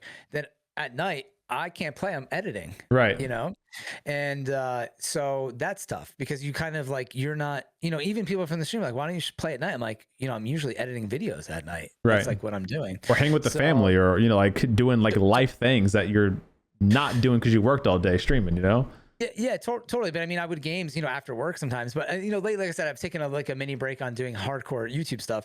But like forever, I mean, that's at night. I spend time with my wife and then edit videos. Right. You know, so and you know about that, because I was on that train. I was trying to. There was times when I would try to do like a ton of videos, and then I kind of learned that was wrong to do. Right. But I think for you, it might be a good thing in this situation. But I've learned that I think that that's actually wrong to do for Mr. Beast and stuff. Honestly. Oh, but yeah. I think for gaming content, it's different though, because it's not like you're creating gaming stuff. You're kind of staying in, by putting out content, you're kind of staying more relevant, which I think helps. Right. Staying in the algorithm, staying in the recommended feeds, all that kind of stuff. Yeah, totally. But I think overall though, like for me, like if you make one, I don't want to go back into this, dude. I feel like it's like after the podcast. There's one more thing I wanted to say to you about this. We can edit stuff out. That's fine. No. It's just because I feel like people don't want to listen to this stuff, but they can click off. They're fine. Hey, if you guys are still listening, thanks. If you're not, that's fine too. Thanks. But I want to tell you this, because I think, because you're very close to like blowing up on YouTube and having like 100,000 subscribers. Oh, well, I appreciate that, but I don't think so. I think you could maybe. Like I could write a book at least on what not to do with YouTube, right? yeah. You know, to help people out. But like for me, what's so funny is when I was streaming on YouTube, something that helped me out a lot was like I spent. This is the shit I did when I was at work. I came home, my Xbox didn't turn on one day and it was broken, so I filmed a little skit about me like turning on my Xbox and it not working, like what I came home to, you know, like unplugging the wires and all this stuff. And then like I got mad and I hit my Xbox power brick broke. I hit it with a hammer, and it's like a stupid video. Right. And that video has 1 million views on YouTube. And it's my second, is almost at 1 million. It's at like 850,000. Jeez. And that's the dumbest video I've ever made. It has the second most views on my channel. And I made it just like as a stupid joke for no reason. And so many people, like all of my original people that supported me on YouTube, watched me on YouTube, my early like paying subscribers on YouTube, mostly found me through that video. They were like, their Xbox stopped working. They clicked on that video. They saw I was streaming PUBG. You know, 90% of people clicked off because they weren't playing PUBG, but 5-10% of people that are playing PUBG clicked like, this guy's playing PUBG, found me, followed, whatever, right? Yeah. So that, again, going back to like non-PUBG stuff, like you could, maybe not, if it doesn't fit your channel, but like you could make a video about something kind of so random or gaming related, or even like PC news, or, you know, something like, you know, peripheral news, or, you know, mouse and keyboard, some new thing. And then like that could go so viral because you have so many good editing skills now, and talking skills and storyboarding skills. And then, you know, this video that is not related to PUBG goes viral, and then you're streaming and they're like, wow, this guy's, you know, this video gets 1 million views, you know? Another funny thing is, dude, I have an ice cream. I posted a video of me having ice cream. It has over 1 million views on YouTube. Isn't that crazy? Like the basic, very relatable things just blow up. So well, they can blow up, you know, they don't always. I was in Thailand. Have you ever seen the ice cream where they roll it? Yeah. On the cold plate or whatever it is. Yeah. So this is actually another funny story. I was in Thailand. I didn't grow up with a lot of money or anything, so I never traveled, and I had never been anywhere, never left the country, and I hadn't left New Jersey too many times. And I met my wife, and we had forgot our first jobs, and we were taking our first vacation, and we were like, let's go somewhere crazy. And we went to Thailand. Thailand's pretty crazy, yeah. So first place out of the US, I was like, crazy experience. So we were on this island, and this person was making this ice cream. And I'm like, yo, have you ever seen this before? My wife was like, no, I've never seen that. I take a video of it. I get home, put it on YouTube, goes viral, ended up being on ABC News. No one had posted it in America yet. It was one of the first videos on YouTube of the fucking ice cream. No one had seen it before. Goes on ABC News, blows up, goes viral, and then now like there's channels dedicated to it. So there's other videos that have like, 1 billion views. But at the time, getting 1 million, it went viral when like getting 1 million views was like really cool. And then the video just died. It hasn't gotten any views like since then. So it got immediate 1 million views. It was on the news. A hilarious story. So then, but I always laugh because I'm like, that was on your old channel or your current channel? No, current channel. Wow. Okay. So people, if you're listening, you can go look that up. It's like a 2013 or 14 video. Okay. So it's just funny. It's just me videotaping the ice cream, and like no editing, hilarious. No commentary, no like. No. Just scooped up ice cream. That's it. Scooped up ice cream. So that's what I'm saying, dude. I'm like, there's videos. I spent like so much of my time making YouTube videos for PUBG. Someone films like their cat throwing up and has more videos than my entire freaking channel. Oh yeah. Yeah, for sure. But like, that's the thing is that it's funny how life works that way. If you're doing, that's why, like I was telling you, some of my other friends and like bigger content creators, like you need to stop doing PUBG and do another. If you're gonna do gaming, do another game, because like you want the biggest pool of potential audience that you can garnish. And but like you said, you also want to do what you love, and you're also that's the internal struggle. That's the internal struggle. Like, it doesn't hurt to throw in like I'm just thinking about doing this, like doing more like Xbox news, right? And then stuff like that, because it's not another game. I don't have to sit through Warzone to make this video. Right. And it is still something I'm kind of passionate about because I have to be on my Xbox to play PUBG. There is a lot of Xbox news stuff out there. So just something, food for thought about like some other kind of thing that is sort of potentially there for you. You know what I mean? I don't know. I think stuff like that probably does better on like a platform like Instagram Reels or TikTok or even some Twitter. Like I feel like those kind of things, that kind of content is built better for like TikTok, and then funneling your people into your streaming area. Because like and this is in my limited time. I've only had one YouTube channel, and I've felt like you have to like build a following around a specific niche, and then once your audience rather is big enough where you can expand, you are going to take a viewership hit. Like say it's 60% viewership hit if you jump games. Like let's say you go from PUBG to Call of Duty. But the idea is that you build a big enough audience that your core audience, the ones who like watch you for you, not watch you for PUBG, they're gonna go with you no matter where you go. So then you go to Call of Duty, and then you build a bigger pool of audience there, and then you have a bigger core, and then you can take that to a variety of other areas, games or whatever. So like I feel like if my channel is PUBG, obviously right now, if I were to just stick in there like a food video. Even if that food video I'm just as an example, maybe not. Maybe it'd be the best food video ever. Maybe, but like, would it really equal followers, subscribers, that kind of thing? Probably not, because it'd probably one of those things that they will watch it because it goes viral, but it doesn't really like connect them to me or PUBG or whatever. Well, that's what I'm saying. I didn't get any viewers from the ice cream video, but the Xbox video, people did. Maybe it's not as applicable, but I honestly think like if, for example, if I did, I want to smash my Elite controller with a sledgehammer, and I honestly think if I filmed that video, if I streamed on YouTube, I would get a lot of live viewers, because if the video did well, if the video ended up going viral, or not even viral, like I'm talking like 2010 viral. That's what in my head, I'm still in 2010, I guess. So like, it doesn't have to get like 20 billion views to be viral. I'm just talking like, good views. Right. Then like most people that have an Elite 2 controller are hardcore gamers. So they're, 90% of them are playing Warzone, 5% of them are playing whatever Fortnite, and then 2% of them are still playing PUBG. So if you get 1 million views, you're getting 2% of those views. That's a good point. So and you're streaming on YouTube. That's kind of what I was saying. And that happened to me with that video. But I know what you're saying too, though. It's kind of like tough to do that, especially because like you don't know how the YouTube black box works, and you don't want to just throw a food video in there and then tank your like click rate. Yeah, that. It's such a hard thing to understand, like because it changes, right? Like the YouTube algorithm changes, and I mean ultimately, if you listen to Mr. Beast and listen to like that kind of advice, ultimately you have to make videos that people would enjoy watching, and then you'll be fine.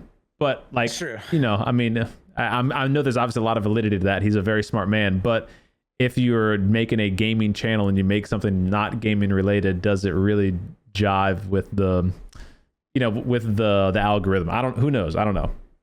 What would you rather smash your controller with a sledgehammer or a hydraulic press? Those are very popular. The big presses. I've seen the videos. Like I feel like people love watching that kind of stuff. Like slow motion, like slowly pressing it.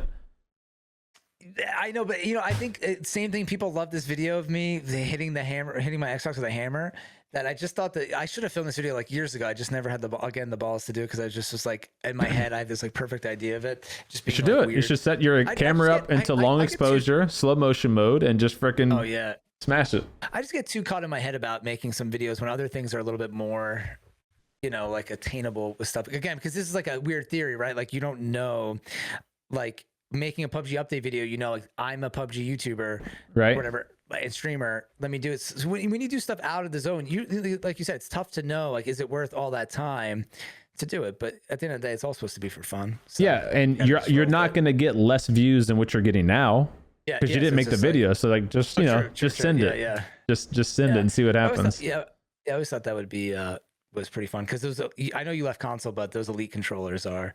Oh, trust me, I know. I had one. I had the version 1 before I left. Yeah, they're terrible. But like it's a very relatable topic. So I think anyone who games on console is like instantly going to be like, yeah, I wish I would smash mine too. I'm going to smash mine next. Thanks for the video. Like it's definitely very relatable. Yeah, well, even recently, like I made a video on just rating controllers, and like I'm like, this is nothing.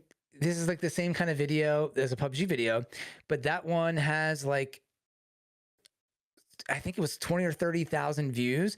And I'm like, I average probably like 1,000 views a video, right? Sure, so just changing it to, this is an Xbox controller review as of like, this is PUBG topic. It's crazy. Again, how many of those people are going to translate into views? But if I was streaming on YouTube, that's just something like you could I guess it's not the same for PC, unfortunately, because you can't just review like, here's my brand new computer. That's like a one-time thing. But like you can do keyboards and mice and headsets and all the peripherals. It's still applicable.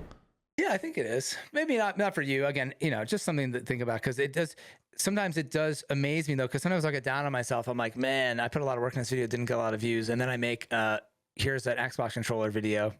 It's the damnedest thing. I mean, anyone who makes videos experiences that. Anyone who does, like, we've all had videos that took like weeks to make and edit and record, and then it does like diddly nothing, and then you have a video that like you didn't even plan. You just record off the top of your head while you're live streaming, and it does numbers or whatever. It's like, who the hell knows? But again, not to be negative, but this is not even negative. This is just factual that PUBG just isn't great in search results. Well, no, that's it is unfortunate. There's just a fact. There's no mistake in that. If we did what we did now, but like 5 years ago, like if we knew what we did now, the skills we have and all that, but if we did it 5 years ago, it'd be a different story for sure. It'd be a different story. Yeah, yep. It's true.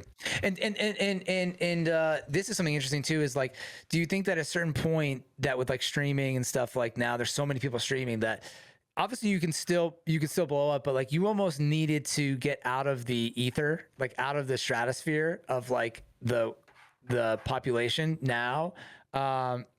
You needed to like hit, I think the word is escape velocity, before it just became everyone's in it now. So you can still make it, but it's a kind of like, there is a weird thing. There's a weird thing where like, not weird, but there was like, a lot of your viewers turned into streamers. So like a lot of people saw their viewership dip because the streamership increased, and there's this weird I guess you call it escape velocity, where you see someone kind of slowly growing and increasing, and then they hit a point where it just like goes. But like up until that point, it was like a slow burn. Like, like 5 more viewers, 10 more viewers, very nice. 30 more, and all of a sudden, like, oh wait, hundreds of views. Like, and then it just goes, and it's like it's kind of hard to know when that's gonna happen. So you can't really plan for it.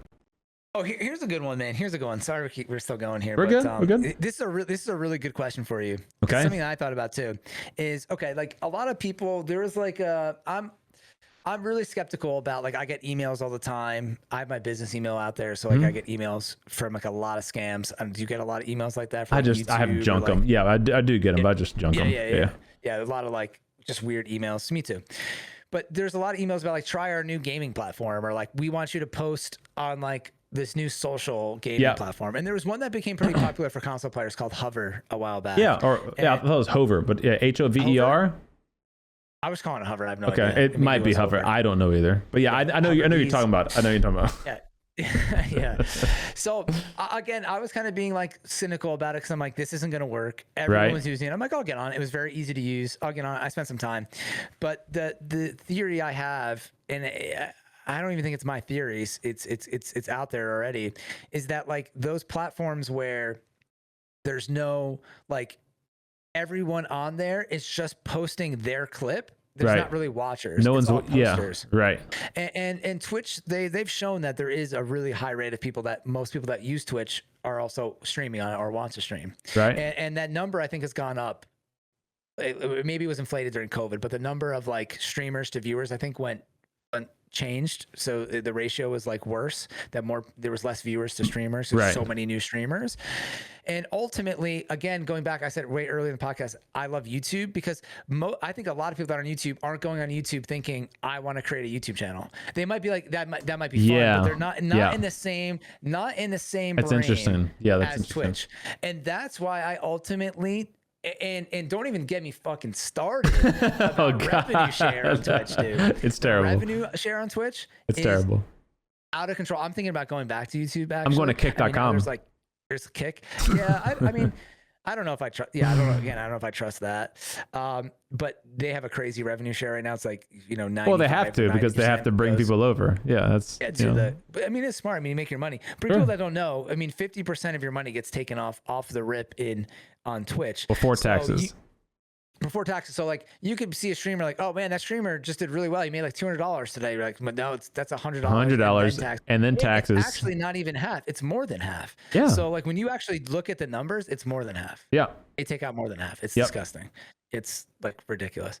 So in YouTube, it's 70-30. So you get 70, which is noticeable, because if you make $1,000, you get 700 of it. On Twitch, you get 500, and mostly you'll get less, like 450. Right. So that's pretty crazy, dude. Think about it. You make $1,000 on Twitch, you get 450, which I'm all for. I get it, dude. Companies deserve it. They're putting you on, but the industry standard is 70-30, right? Yeah, like that should be the new.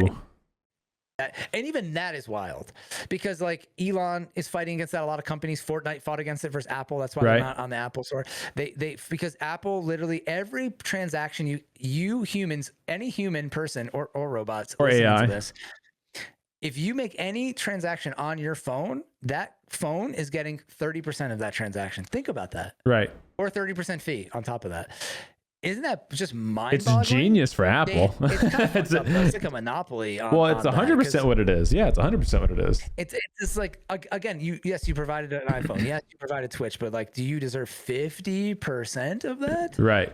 And allegedly, Twitch doesn't make money. Allegedly, so. Also, all the while, like YouTube, you can stream at a higher bit rate. You can stream at a higher quality. Like, totally. So like they're definitely not using as much money on servers, because there are not as many live streams as Twitch. But like, they're potentially could get to that level if everyone who streamed on Twitch went to YouTube. You'd have higher quality, higher bit rate, all that kind of stuff. But the community involvement's way different. It is. But don't you think it's interesting that like eventually, like, is Twitch going to have the conundrum of like everyone on there is like, because I would say like before, and again, I don't mind. I love that my friends stream, and I hope they don't take offense. I'm saying my friends, because like maybe they aren't my friends. I mean, I hope they're my friends, but there's people that are in my community. I consider them my friends, part of my community. Then they stream, and I'm happy for them. I want them to stream. It's really fun. Yeah, it's really cool. I really have no ill will. There's only been like one time where I felt like someone used me, that I felt ill will versus like someone else. Oh, okay. Yeah. Because I just felt like they had completely used me, and they really weren't my friend, Yeah, that's unfortunate. Because I'm pretty open. I've let, I give people my time. I'm not one of those people like, I'm pretty open about that stuff. I don't mind telling like people, giving them advice and stuff Yeah, like that. sure. Because, let the best people rise, and that's fine. But ultimately, like, I feel like before there was like 10% of people were streaming that were in my community. Right. And then that number, I'm just making up a number. And then through COVID now, it's like every other, it's like most people. It's crazy. Most people. Most people. So again, and don't take this as that I'm mad that they're streaming. I'm just saying, is it like, it's part of the cynical negative bubble in gaming that I'm talking about, where like the industry is struggling because there's a lot of different factors why the video game industry is struggling, the global economic crisis.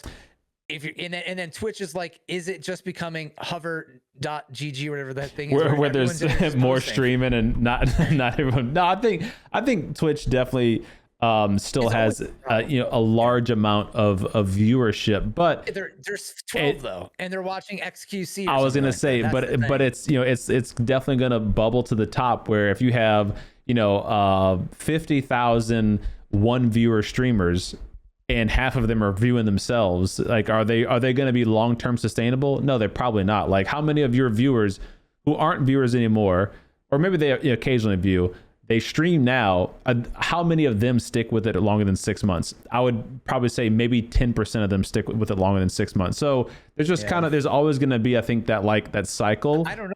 Now though, like for PUBG, I don't think it is that anymore though. That's the thing. It used to be that. It used to be just like 10%, and then they're off after 6 months. Now though, because most people are coming home and playing PUBG 2 to 3 times a week, they're just turning the stream on. So because that's not ending, it's so easy to stream now that everyone's just turning the stream on every freaking night. Right. So it really is not like, it's not like the podcast where like the podcast is really hard to keep going. We did 40 or 50 episodes, and most like 90 something% of podcasts don't make it past like episode 9, 10, or 11 or something. I only did 5, and it's been like 6 months since I've done this one. I mean, and even going back into it myself, again, talking myself out of it, because there's no money in doing this podcast right now. No, it's just for fun. Just for fun. There's like, this is it's just for fun conversation. Some people will watch it, but like, it's not like there's any direct income coming to you. Maybe a few shekels. If you do it for like years, then maybe, yeah. But like, right now, it's the same thing for streaming for me. It's a fun hobby. I enjoy talking. And I'm not saying it has to be for money. So I hope I'm not coming off that way. No. Well, I mean, but for you, it's an income source. Everything is a potential income source because you do this full time. If I did this full time, I would think really hard about stuff that I do now for a hobby that I'm like, is that the best use of my time? Is that going to help me reach my goals to support my family? I would think about that a lot more. I still view some of this stuff as a hobby, because to me, the stream ended up being the most where I make most of my income, like through that. So to me, I view the stream as like, that's my job. And then I still view YouTube and stuff as like the hobby. The fun stream to me was stuff. The most successful, you know, like through that stuff. Creator code Blitz5. And so, which hasn't been working for, so, that's an inside joke for you, but that's interesting.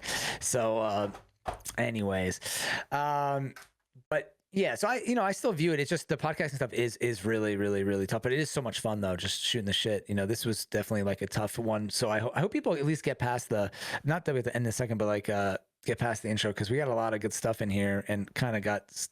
If they don't, I still enjoyed it. It's all good. Even like if nobody else watches it past 10 minutes, I still enjoyed it, and that's why we did it. I really, honestly, I wanted to reach out to you because we had a bunch of fun streaming the last time we streamed together. We really should do another one of those, and I love just your insight.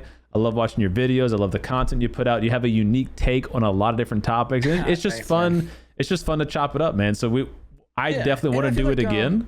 And like after the PUBG dev talk, we should maybe schedule something for like that week or the week after, like kind of do like a big recap. Like maybe we could talk about like the 2023 roadmap, the 2022 roadmap, and the 2021 roadmap, and kind of see like what PUBG said they were going to do, what they ended up doing, and then what they're saying they're going to do now, and kind of how that might affect the game. Might be fun then to break down. Yeah, and what's great is it's nice talking to you too, because I feel like you help bring me back down to earth, because I get a little crazy sometimes with my stuff, and then you have a great insight too, man, and you're a smart guy, so you just look at things with you have your whatever engineer brain you got going on. So, you know, which is good, honestly. So I appreciate that. Plus it helps that like you have the PC perspective and I have the console perspective, but I played PC before, but right. And I used to play console. Yeah. So it's nice to having the both to kind of, because there are certain things, right? Like we don't worry about the hackers. That's like a big thing. Right. That's a big thing. Yeah. Like, that's a big little thing. Things that totally like, that's not even something that someone on Xbox, I guess the Corona thing, but again, it's different. Yeah. You know, but it's not on their radar as much as it is for, you know, your average player on PC.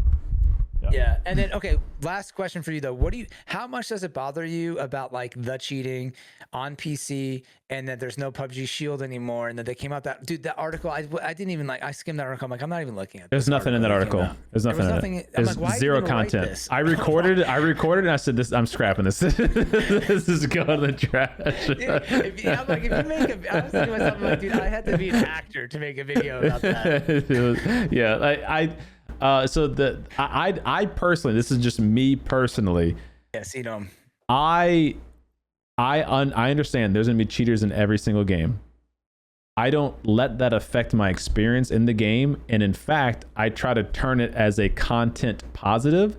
If I get killed by a cheater or someone I suspect might be cheating, I'm spectating that person, I'm recording the gameplay, and I'm going to use that as a video and upload it. So like either way, I'm going to try to reap the benefits of the situation.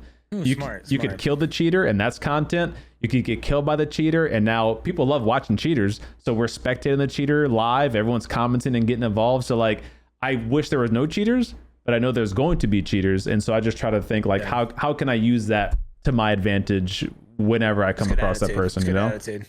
Would you say like is it out of control on PC more than another game, or is it no is it just no definitely not. Okay. I mean, I don't play ranked, to be fair. In ranked mode, from what I hear, has way more cheaters, which makes sense because that's like they're cheating for a rank in the game. They want the cool like, you know, number rank or gold rank or platinum, whatever. But like for casuals, I maybe get killed by one cheater per stream, and like we're talking, you know, you stream for 4 or 5 hours and you get killed by one cheater. Like, okay, like I'm sure that's pretty average. You know, to me it doesn't seem like crazy. No, yeah, I think that's every game, like you said, every game's gonna have cheaters. So everyone, I wish there was none, but I mean, you know, what you gonna do? And most cheaters are probably on Warzone. Anyways, now they are, so because whatever the more popular game is, I think they're gonna have more cheaters there. And then also for the cheaters like to kill big streamers too. So like you got cheaters who chase down Dr. Disrespect, chase down Tim the Tapman, Courage, Ninja, like, you know, so you're gonna have cheaters follow that meta. And you know, thankfully we don't have that problem because we're not these huge streamers, you know, so we kind of get a reprieve on that. How dare you, dude? Speak for yourself. That's hilarious, man. But yeah, I'm definitely down to do something after if you want. I mean, first of all, anytime, for anything. I mean, I'll fly out to Louisiana for you, buddy. But how badass would an in-person podcast be, though, for us? Oh yeah, that'd be great. It'd be fun. Unfortunately, I don't think I'm coming to Louisiana anytime soon. But you know, got in the basement here in Jersey for you, buddy. But I always down, man. Always a pleasure. And yeah, I would. The dev talk should be interesting. I did sign up for it. I wasn't going to out of spite, but I just couldn't because I do still love PUBG, so I signed up for it. I guess I'm gonna go live at 2 I guess you are. I might be raiding into you. You'll see. I'll be there. You only made it 5 minutes in. I'm like, no, well, it's also an hour past for you too. So 1 a.m. for me is 2 a.m. for you. Start time, and it's gonna run for an hour and a half. So like it'll be like 3:30 or 4 for you before it's over. That's kind of late. Yeah, but I figured it is what it is. Yeah, you know, it's not that bad. It's into the weekend. Yeah, and it's fine. One day. It's 1 day. You know, that's fine. Yeah. But tell the people where they can find you too, Blitz. All your stuff. Oh yeah, well, pretty much easy. Blitz5, YouTube.com/Blitz5, and I'm on most social media platforms at Blitz5. Like I said, I just deleted TikTok. First ever app deleted. Like I've never deleted a social media app. Blitz5 and Friends though on Twitch, right? It's Blitz5 and Friends. On Twitch, I am Blitz5 and Friends. Yeah, so make sure you specifically search Blitz5 and Friends, the words and Friends. Yeah, man. And I'll have links in the description and all that kind of stuff too. Thanks, man. Yeah, you know, I stream during the day, and I know CDome's at night and doing the grind. Obviously, you guys should be supporting the hell out of CDome and doing the podcast. Come through. Yeah, and I love the YouTube stream, man. I hope people are stopping in and dropping a like on the YouTube stream. They are. You again, should do it. Yeah, I always do. I always drop a like. No, you should do it. Oh, I should definitely get back in the YouTube stream. Yeah, for sure. Back into it. For sure. I just love the platform, man. It's so clean. I just love that. I love that. That's nice. And the super chat is nice. Yep. And can you give memberships now? I think only certain streamers have gifted memberships available. Like it's like the beta program. Same thing with clips. I don't think everyone can do clips yet either. So they still got some stuff to work on. I got clips on my account. Oh, do you? Okay. So, I don't know if I do honestly have it on mine or not. Maybe you're not special enough yet. Okay. But all right, dude, this was a blast, man. I really it was a great time. And, I appreciate you. Anything else? Nope. We'll save it for the next one.